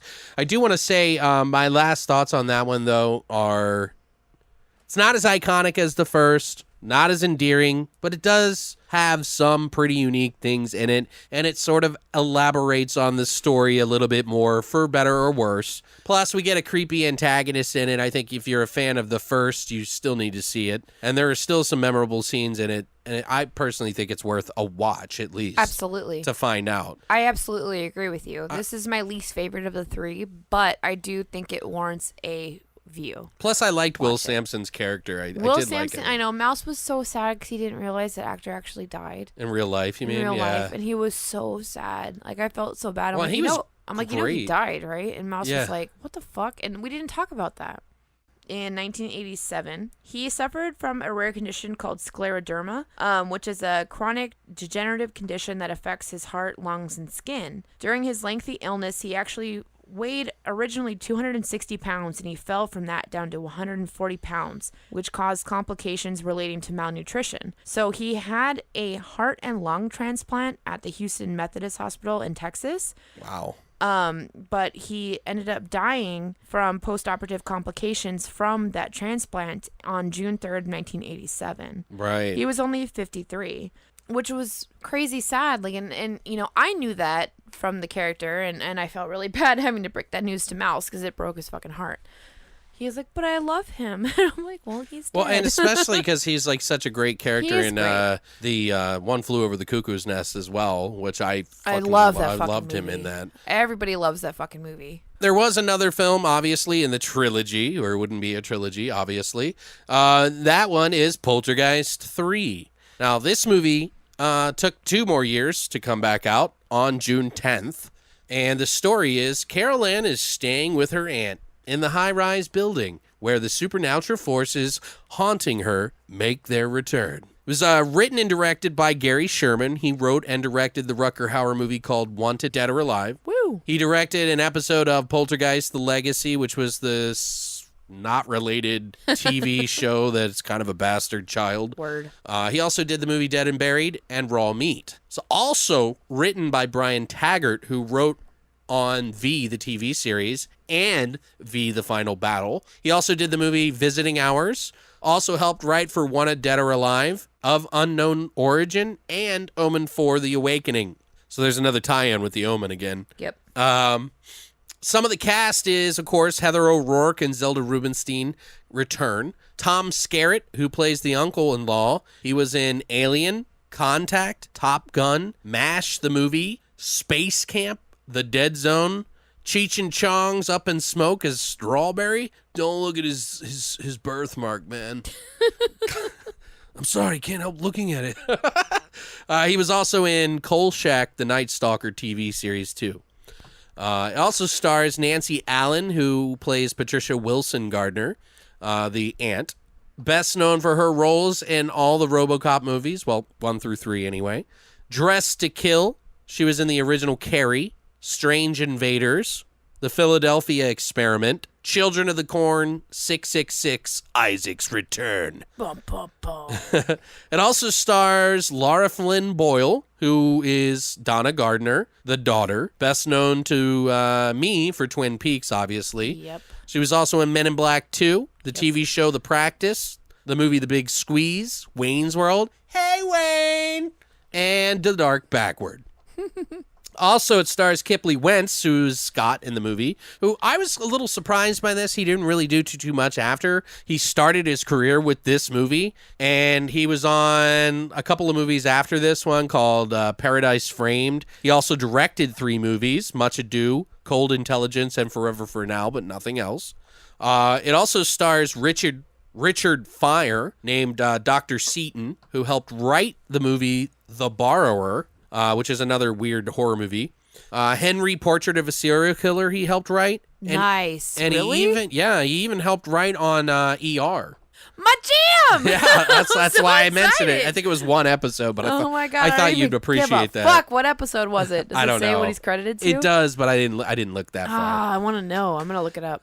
He's actually really Henry only. Portrait of a Serial Killer, by the way. Fucking love that movie. Oh yeah. That movie's fucking Oh yeah, incredible. no, I know you do, but you know that's got some Absolutely. really bad stuff in it, right? Yes, it fucking does. Yeah. But that is a great fucking movie. It has rape in it, doesn't it? Yes, it has a lot of shit in it. All Alex, right, that's I'm just fucked saying, Up, but don't it doesn't you- mean you're I the- can't enjoy the movie. You suck a dick. You're the one that said you didn't like movies with I don't it like in it gratuitously all the fucking time as a running theme throughout the entire movie. Right, fair enough. It's not a running theme throughout the entire movie. It's pretty for that bad, movie. though. It is pretty bad, but that movie is still really good. I don't have any Sidetracked. problem with it. I'm just saying. We need to do that movie. I like that movie. I haven't seen it in forever. Richard Fire, though, he's actually only acted in like 5 roles, period. His last one was The Quickie, which he acted in 13 years after Poltergeist 3. Jesus. So he's more of a writer, I would assume. Although I thought he did a really good job. He also in this movie is Nathan Davis, who plays Reverend Henry Kane, because 2.0. obviously Beck was passed away shortly after the second one. He was the grandfather in the movie Holes. He was also yeah. in the movie Chain Reaction with Keanu Reeves and Morgan Freeman. He was also in Tough Guys, Flowers in the Flowers in the Attic. Flowers in the Attic. Yes, not ass. It's a Lifetime movie. We don't have a vase. We'll stick A him here. Major Lifetime movie, by the way. Yeah, it All was the actually a good movie, though. Sequels. How many have there been? 4? Yeah, it was like that and Mommy Dearest are probably like Yep. some of the biggest TV movies. Anyway, Crazy. he was also in Risky Business as well. Now, the budget for this movie was an estimated $10.5 million, so they kind of went back to the original budget and said, hey, let's try to do something with it. Which is crazy, Oh, right? yeah, it is a little bit. It's crazy. Opening weekend in the U.S., it made $4.3 million, which is horrible. Womp womp. Gross in the U.S. was $14 million, so they barely just made broke budget even. back. Pretty much solidified canning the franchise, although they did have ideas for the 4th one. We'll talk about that later.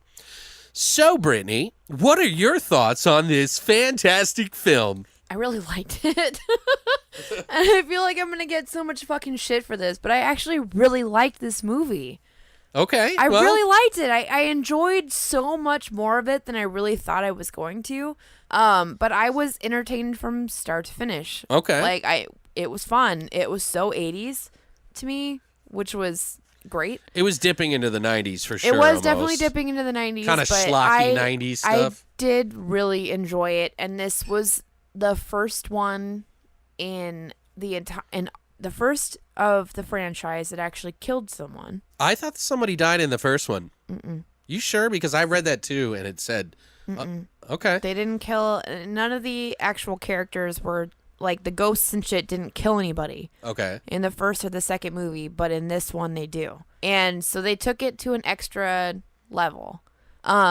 But I really enjoyed the theme in this one, that the spirits were being held within the mirror. Right. It was kind of a unique spin. It was a different spin. It was a different story. It was a way to, but this can be argued though that this is its own film. Right. It's not in any way related to the first two, other than the fact that Heather O'Rourke is in it. Yeah, well, she's in it. She's still Carol Ann. Like, that is the primary link that they have, right? And then Zelda Rubinstein is the other primary link. Right. Like, they're both involved. They were involved in every movie. They were the anchor. They're the anchors that they're anchor what tied characters. it together, Yeah. right? So I can understand where people come from, where they say this is its own fucking movie. It's not part of the trilogy, but I think it is. Which, by the way, we didn't mention this in part 2. The girl, we did mention that in the first movie, the older daughter, passed away in real life, like the actual character, and Dominique. Dominique Dunn. Yeah, she. They didn't explain in the second one real well. They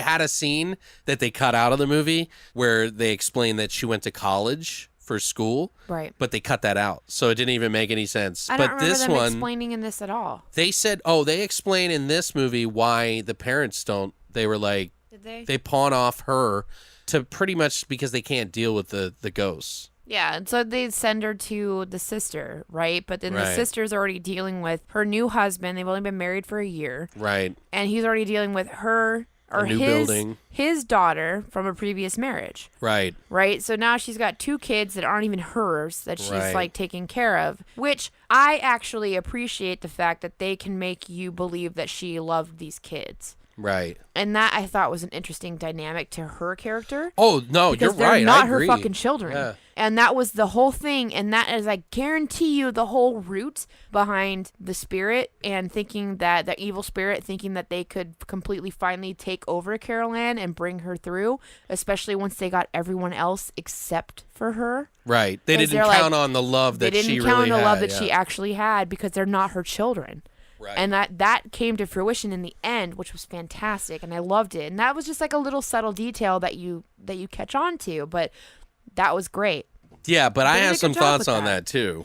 But I don't know. I still, like I said, I enjoyed this movie. It was fun. It was interesting. I had a enjoyable experience from start to finish. I didn't hate it. It was much more easy for me to follow.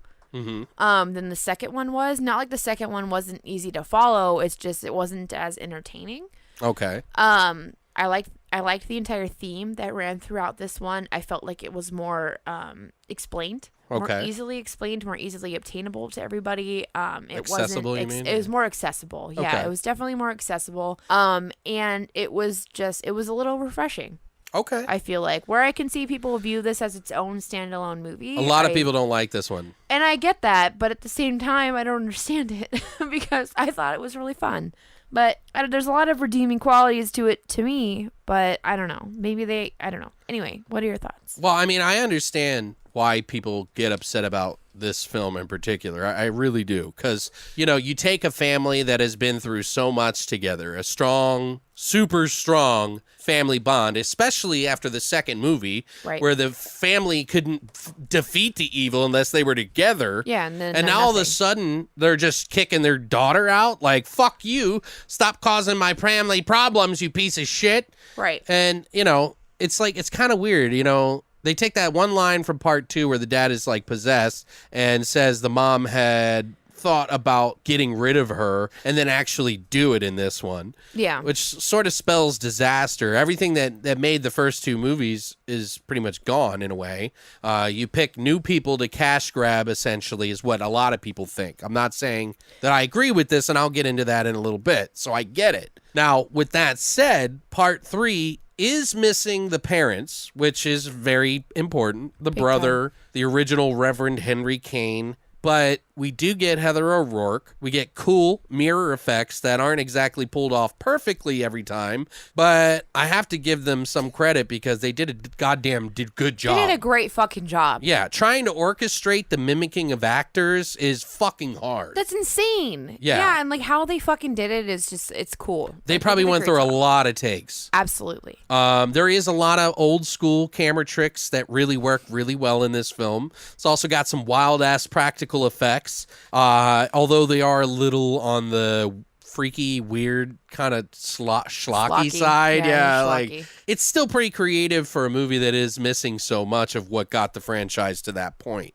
So one rather annoying trope that I hated in this movie and is pranced around like a dirty little trope slut is is that being of Dr. Seaton's unrational rationale, where something crazy happens and he sees it and believes it's the power of suggestion. He's so fucking or annoying. Mass hypnosis rather than from some crazy shit that shouldn't make sense. I hate his fucking character. One example I'll explain a little bit later. It just bothers me when that's thrown in my face a lot. Yes. But it does carry the story on anyway, and he is a science and rational thinking person, so he's just so freaked out by it that, I guess he's trying to rationalize it. Yeah, but it's so He's irrational. trying to have an actual scientific explanation as to why this is happening, so I completely get it and I understand his role. However, I was super fucking glad when he was 8. Like, right. Oh yeah, X'd out. Like, you he was enjoy so it, but fucking irritating. But it kind of, like in a way though, I feel like he deserved a better death.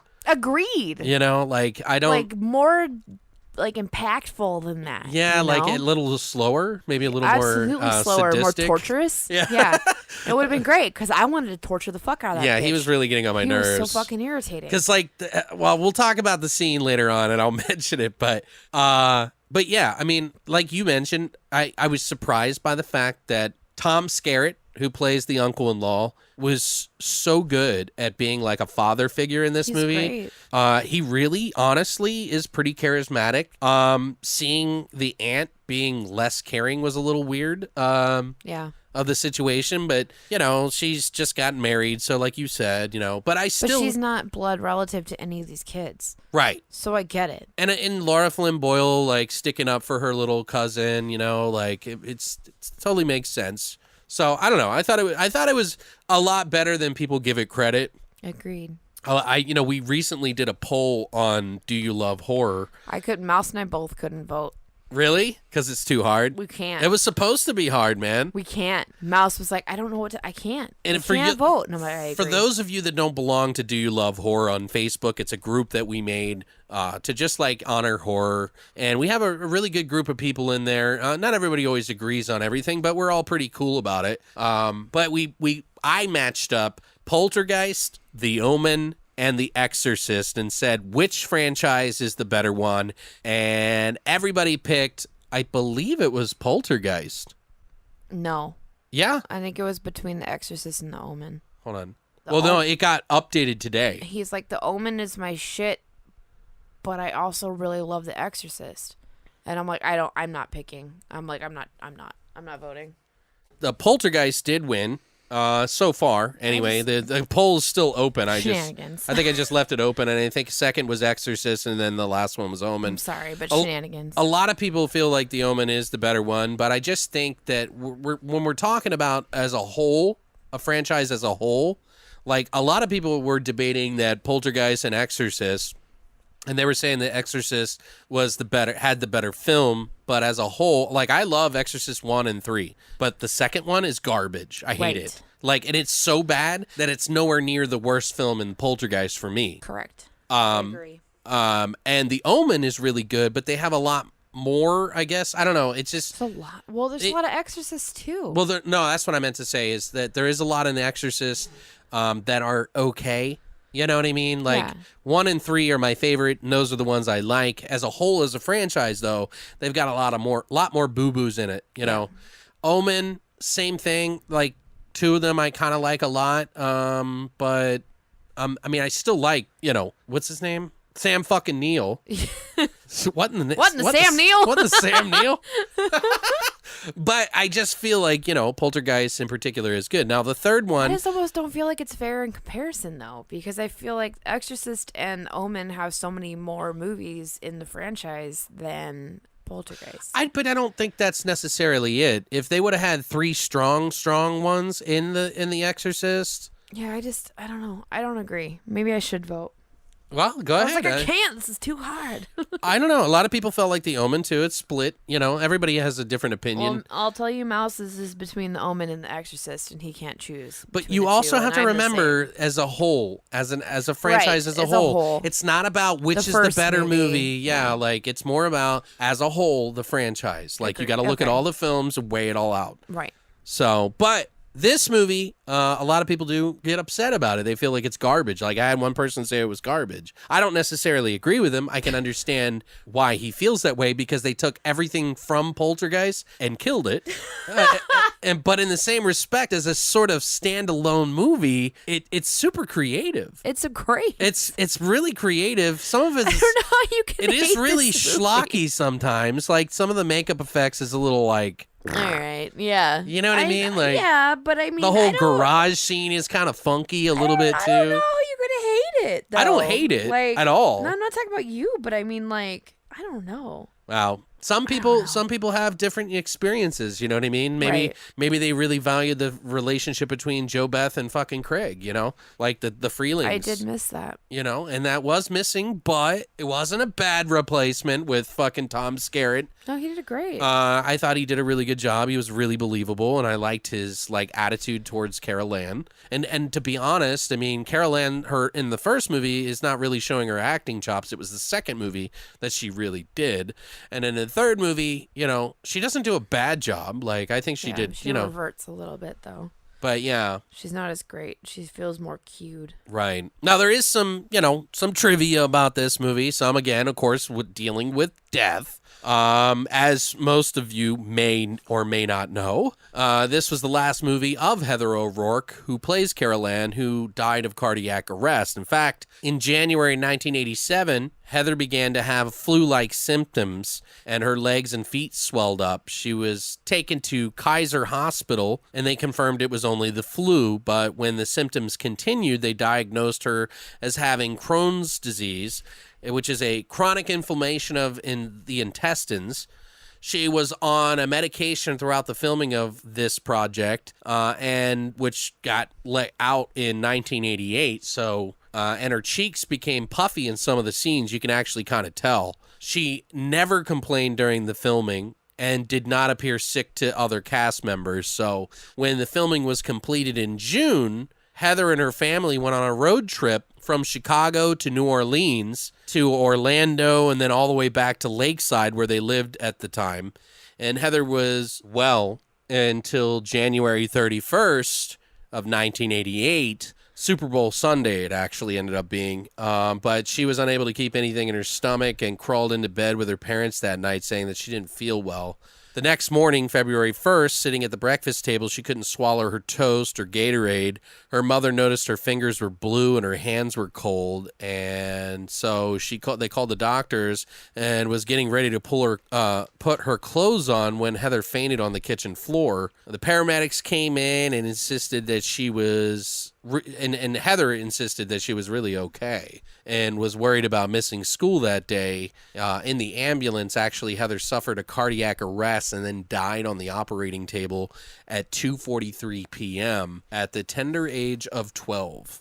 It's pretty crazy, right? Well, the whole thing is so fucked up because she gets misdiagnosed with Crohn's disease, right? But what was really going on is that she had a bowel obstruction. So she basically had this impaction of feces. Oh, I didn't know that. And so what ended up happening from that is because of this impaction from feces, she ended up developing septic shock, which septic shock will fucking kill you. Right. It is this rampant fucking infection that goes out throughout your entire body and affects all of your organs, all of your major organs, and will fucking kill you if it's not dealt with immediately. So by the time they finally fucking got her into surgery to repair the bowel obstruction, her septic shock was so severe that they couldn't repair it. Didn't she have a cardiac arrest, though? No, that's what she ended up dying from ultimately. It was cardiac arrest, but it was caused by the septic shock. Oh, and the autopsy. So that's what she died on the table from, is ultimately what it determined was that it was the septic shock that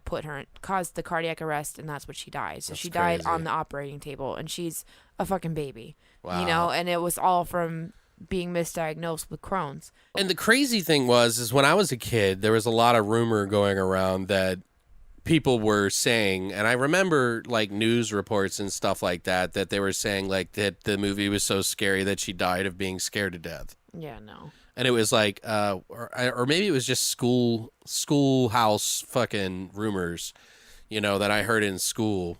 But I remember hearing that, and it was definitely not that. She actually had some serious thing. But it only further exacerbated the curse story. Absolutely. For people to think, oh, well, this franchise is cursed. Yeah, because now that's 4 people that have died between 1982 and 1988. Right, and then there was 2 more. So it's just, and these are 4 people that are, like, 2 of them are main characters, essentially, child actors, that had unexplained, essentially, deaths or unnatural couple deaths, murders, in a couple, way. yeah. It was a murder, and then, poor Heather passing away the way that she did, but then the other 2 were cancer and then a rare disorder. Right, yeah. And then several years down the line, people here trying comes to, yeah. another murder, and then Zelda Rubinstein passes away in 2010. I'm pretty sure from natural causes, though. Actually, after Heather O'Rourke passed away in February of 1988, after she finished her work on the film, it was between April and June 1987 that they worked on the film. The decision of the director, Gary Sherman, was to temporarily shelve the project during its post-production phase. However, due to the amount of money that had already been spent, MGM insisted that the film be finished and released as scheduled for June of 1988, or they would find someone else to do it. Apparently, after the film was given a PG rating by the MPAA in November of 1987, the studio had already decided to have Sherman reshoot the ending to make it more graphic in order to kind of give it a PG-13 rating because they felt like that was the sweet spot. But planning for the reshoot began in December of 1987 and continued into January 1988, but was temporarily put on hold when O'Rourke died February 1st. The reshoot, which used a stand-in for Heather, eventually took place in March, and the film was then re-edited and given a PG-13 by the MPAA in April. So Sherman, the director, who would later claim that no such reshoot took place, instead insisting that Heather died before they could film the original ending, and that the current ending using the body double was what they hastily threw together when forced to finish the film.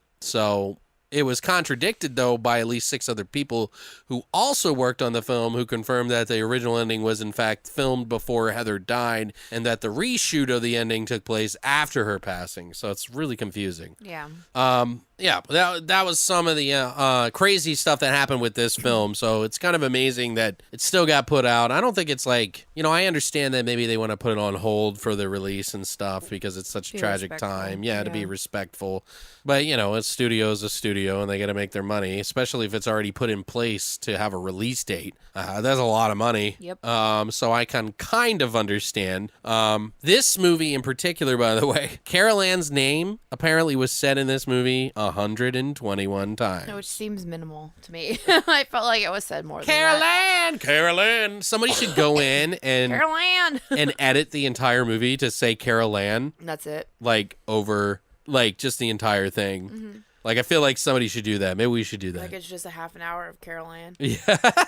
We'll have to count it too to make sure it's actually accurate too. I almost did because I was like, I feel like 121 is very minimal because I felt like I heard it way more. That's a lot. That is a lot, but I'm like, there's scenes in particular where they say it like 40 fucking times. Right. Like 3 minutes. I'm like, shut up. Fucking A. I want to know how many times Carol Ann was said throughout the entire franchise, or 1 through 3. That's what I want to know. Oh, yeah. In the movie, Tom Skerritt actually also makes a reference to Brian De Palma's Carrie.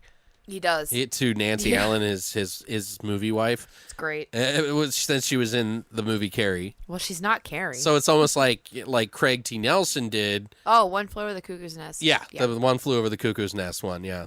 But Zelda, apparently, Rubinstein, or Steen, I never get that right. Say Stein.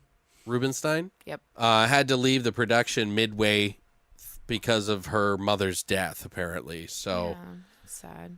and she got sucked into the wall, like into the mirror or whatever, but it was pretty crazy. That was awesome. Also, after the filming of the scene where the cars chase Patricia and Bruce, the car's explosion set the entire set on fire, almost taking a crew member and a few cameras that that guy was trying to rescue. Apparently, when Heather O'Rourke showed up for the filming the next day and heard about the incident from the director, she was relieved that no one was hurt. She said, "Did you get the shot?"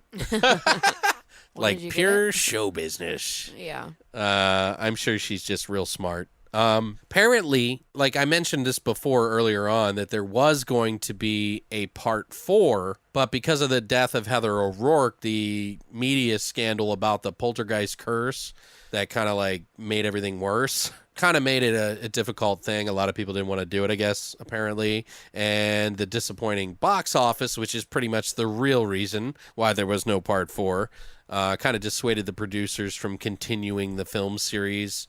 So, obviously it was rebooted in 2015 horribly, even though there are good things and good people involved in the movie. It just was not. It's like, first of all, guys, if you're going to take 3 movies that were used to make practical effects look good, and then you make it into CGI, you're a fucking idiot. Yep.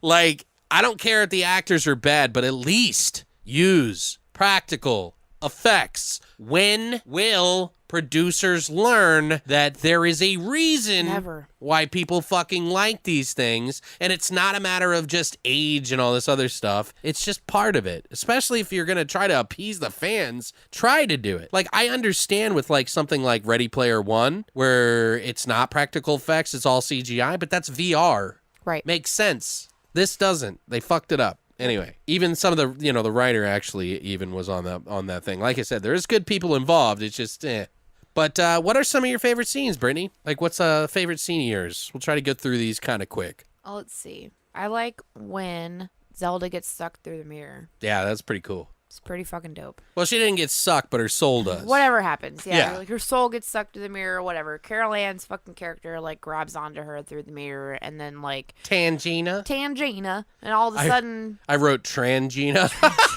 Misspelling, but I just like, what the fuck all did of I a write? sudden she's just like this dried up corpse, right? And then but she looks like kind of like a cockroach thing. Oh yeah. And then the older daughter, the guy's daughter, the oldest one, crawls through her. That was fucking awesome. Which was amazing. So Yeah. she's just like, blah, blah, blah, like crawling through the face primarily, and then all of a sudden she just like spurts out, and it's like the daughter that's alive inside of Tangina's corpse. And I'm like, what the fuck just happened? Yeah, it's all meaty and weird. It is weird. It kind of makes me want some carrot cake or meatloaf or something. Meatloaf. Yeah, I wanted meatloaf. I don't know why, but it's just like... the whole time, I'm like, what the fuck? But yeah, then they just like grab her and take her in the shower and clean her off, and it's right. like, but it's not her. It's not really her. It's not really her. Spoiler alert. Which they fooled me. Yeah. Totally. Oh, no, I didn't see that shit coming at all. Because they do a good job of They pretending. did a great fucking job. Her Well, and then the dude. I was like, what the Story-wise. fuck? Yeah.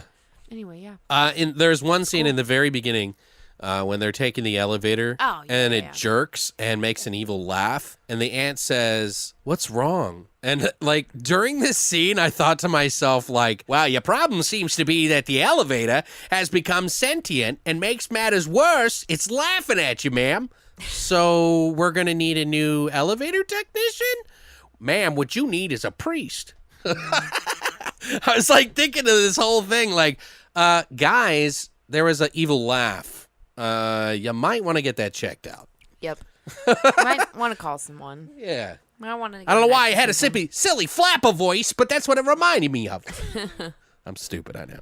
That was just a little one, but I just thought it was funny. But there was that scene where Carol Ann goes to the special school that they make fun of her for being at, and you see a hand come up out of the desk and throw a mug into the mirror in front of the therapist. And this is the part that really drove me fucking nuts, and I have to mention it because he blames it on her mass hypnosis and manipulation. And it's a very hair-pulling trigger for me at that moment because he's like, it's like an aha moment, but it makes no sense because he's like, I see. Because the mirror breaks, the mug gets thrown, he sees the hand. It's a two-way mirror. Yeah, he looks like both ways, like twice. He's like, huh? And then it breaks the mirror and he ducks, And the people on the other side are like, what the fuck? And he's like, and she had run out of the room already. Like, what the fuck? And he's like, hypnosis, mass hypnosis. She simply suggested that I saw something in the mirror while simultaneously suggesting to you to tap on the mirror with your mug. Yeah, I'm stupid. It's like, what? Yeah, well, come on. Come the fuck on. Oh, that pissed me off. It's like, goddamn. I mean, I know he's like a hypnosis. Let's talk about how much that guy annoys me. Okay, go ahead. And going into my next favorite scene. When he gets fucking killed. Which is great. Yeah. Actually, it wasn't as satisfying as I wanted it to be. Right, like we talked about, but the older cousin, whatever, the older girl, character basically grabs him and throws him down the elevator shaft. Right. Well, it's kind of cool how he gets led there. It's fucking excellent. He sees her, like, I love the mirror stuff that they did in it. It's so cool. Like, yeah. this is like double mirror thing. Like, something else is going on the other side of the normal side. There's, like, reality, and then there's, like, this other sense of reality going on the other side of the mirror. Right. Well, it's like a purgatory almost. Yeah, like, that's where the spirits are held, is on the other side of the mirror, right? And I don't know. It was really fucking cool. It's like the buffer between reality. Right. The other side of the mirror, which is cool. I think it's a cool idea, like what they did with it. But yeah, I loved it. I thought it was interesting. He sees Carol Ann. He sees her run down the mirrored hallway, which she's only on the mirrored side. Yep. And he follows her, but doesn't see it. And then goes to the elevator, and the doors keep shutting on him. And he tries to open it up, and then the Lara Flynn Boyle character, Donna, pushes him down the well, or the well shaft. The fucking the well shaft. She shoves him down the elevator shaft, like to his death, and you just hear like. And then Samara comes crawling out of the well. Like you just hear this splat, and you're like. And then eventually, like the elevator comes up, and you see like the corpse on top of it, and then later on, he's like insanely aged. Right, that is kind of weird. Well, I guess no fucking sense. Well, I mean, Tangina looked like a mummified fucking corpse. Right, so I guess that's the whole point of it. So the evil is like sucking the really life out of them, yeah. Sucks the life out of you and turns you into like a dusty corpse. Right, kind of like the mummy. Right, stupid. That I was like, just be a regular corpse. The only other one that I liked was the sort of the end scene where Pat, the aunt, chops off the Reverend's head and it kind of melts. Dope. And then he comes walking back. Yep. I thought that was really cool. I love that scene. Another little mini one was the one where Carol Ann, she puts her hands on the mirror. Oh, in the beginning. And the fingers come over her hand and then pull her up. That was cool. Like, I was like, how did they do that? Yeah, like, I was like, that's really cool. I know they used, like, stunt doubles on the other side of the mirror to mimic reactions. But I think that the legs were kicking exactly the same. They were the same.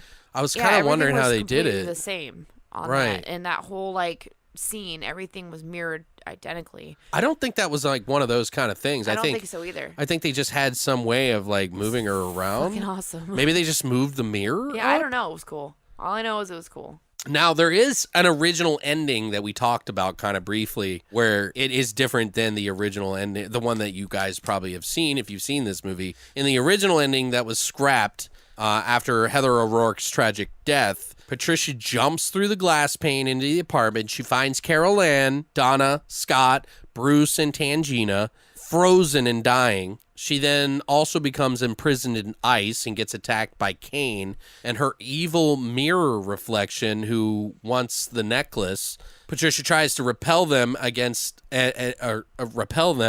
declares unconditional love for her family, but trips over a frozen Tangina and falls on the floor. Carol Ann! I'm sorry, it's just funny. I just imagine. Carol Ann! Ah, Carol Ann! Carol Ann! She just trips over and she's like, Carol Ann! But she trips and falls over Tangina on the floor. On the floor. Suddenly, Tangina frees her arm. I can't get over it. Okay. Tangina. She trips over her on the floor, and suddenly Tangina frees her arm from the ice and grabs the necklace. She convinces Kane that she is the one who can take him to the other side, which is like this one in a way. Right. Not Carol Ann. Kane puts his hand on the necklace, but instead of ascending, his face cracks and he explodes. Neat. The blasts freeze everyone, but annihilates Tangina and causes a violent thunderstorm. Patricia, Carol Ann, Donna, Scott, and Bruce finally leave the mirror dimension. Carol Ann sees the reflection of smiling Tangina in the mirror, who waves at them and sheds a tear. With the shot of a rising morning sun. And the movie ends. And then Tangina drops a log on the ground as she's walking. I'm sorry. I scared I her. did. I did. But yeah, and then she Carol Ann. She breaks her arm, like it shatters. Oh God! Carol Ann, God damn you, Carol Ann! You little bitch! don't trip over my leg, Fuck you, Carol Ann. Carol Ann! But so what are your final thoughts on this movie in particular, and then we'll pick a winner. I pretty obvious, but had fun. I liked it. I feel Yeah. like everybody should just watch it. Just fucking watch it. Shut the fuck up.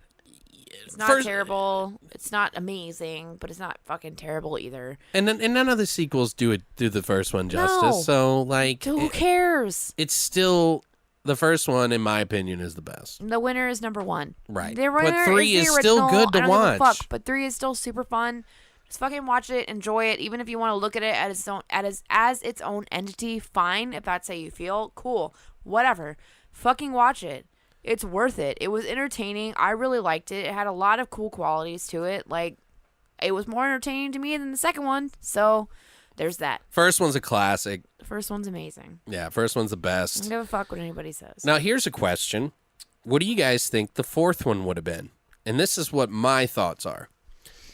I thought about, like, okay, obviously Carol Ann! Grows. Sorry, guys. I know it's repetitive. But she grows up. She becomes kind of an outcast kid in a way. But she has these powers kind of like Friday the 13th Part 7. And somehow something happens in the future. You know what I mean? That they come back for her and take over. But she has the power to fight these things with her mind. Whoa. Wouldn't that blow your mind? Yeah. I mean, it could be done kind of cool, but it probably would have been better if they had done it in the 80s or something. You know, maybe if it is fast forward to the future, I guess she would have to be older. She's a teenager of some sort. I think it would be kind of cool, like, if they would have done that. That would have been cool. What do you guys think? Do you think that would have been a good idea? Or you're just like, fuck it, they've ruined everything on the third one? Carol Ann. But yeah, guys, that's it for Alex's birthday Poltergeist Trilogy. I hope that we've done it somewhat justice, and I'm definitely curious to see what you guys think about what we talked about. I mean, do you agree with us on some of these things? What are your thoughts about it? I put a lot of thought into it, especially because we did that poll. Yeah. And then watching it again, I really was like kind of hyper focused on why I would like, and I went into the part 3, thinking, oh yeah, well, I don't remember being that bad. But in the same regards, I understand. So I try to look at it from both sides, but I really feel like it's not a bad movie. Nope. I think it's creative. It's not a bad movie. It's definitely not the first one, but nothing ever is. Nope. Second one, I was a little taken back that it wasn't as good as I remembered it because it's been a while. So maybe you're right about that. But what do you guys think? I want to know. How would you rate these in order? Carol Ann. Carol Ann. Carol Ann. God damn it. Fucking Tangina. Trangina. Carol Ann. So yours is in order of 1, 3, and 2. 1, 3, and 2. Mine's 1, 2, and 3. Oh. Just because. This is legitimate order. I can't because of Joe Beth and They Craig T. almost Nelson. win it for me, but Right. no, it's 1, 3, and 2. Plus that fucking puking of the worm scene, that Pretty whole dope. fucking thing is pretty badass. But that last 30 minutes kind of lost me. It's freaky, man. That shit was freaky to me as a For kid. that last 30 minutes, I was like, this is stupid. Right. I can't. Do you guys have any other favorite scenes in these movies that we didn't mention? Sound off in the comments. Let us know what your thoughts are below. And guys, thank you very much. I'm sure that I had some people on the stream for the Twitch stream, and I want to thank everybody. I'm old, and I hate it, and don't go old. Enjoy your life while you still got it, you pieces of shit. Because you never realize that how much you have until you're too old to fucking not do anything anymore. And yeah, I'm dying. I'm fucking dying. Carol Ann. Okay, yeah, I'm going to go to the light, Carol all right? Ann. And I hope that if I go to the light? Yeah, do I go away from the light? Where do I go? Yeah, if I go to the light, you guys have a catalog of idiot me talking about my dumb shit here. But do us a favor, share this episode with your friends. Let people know.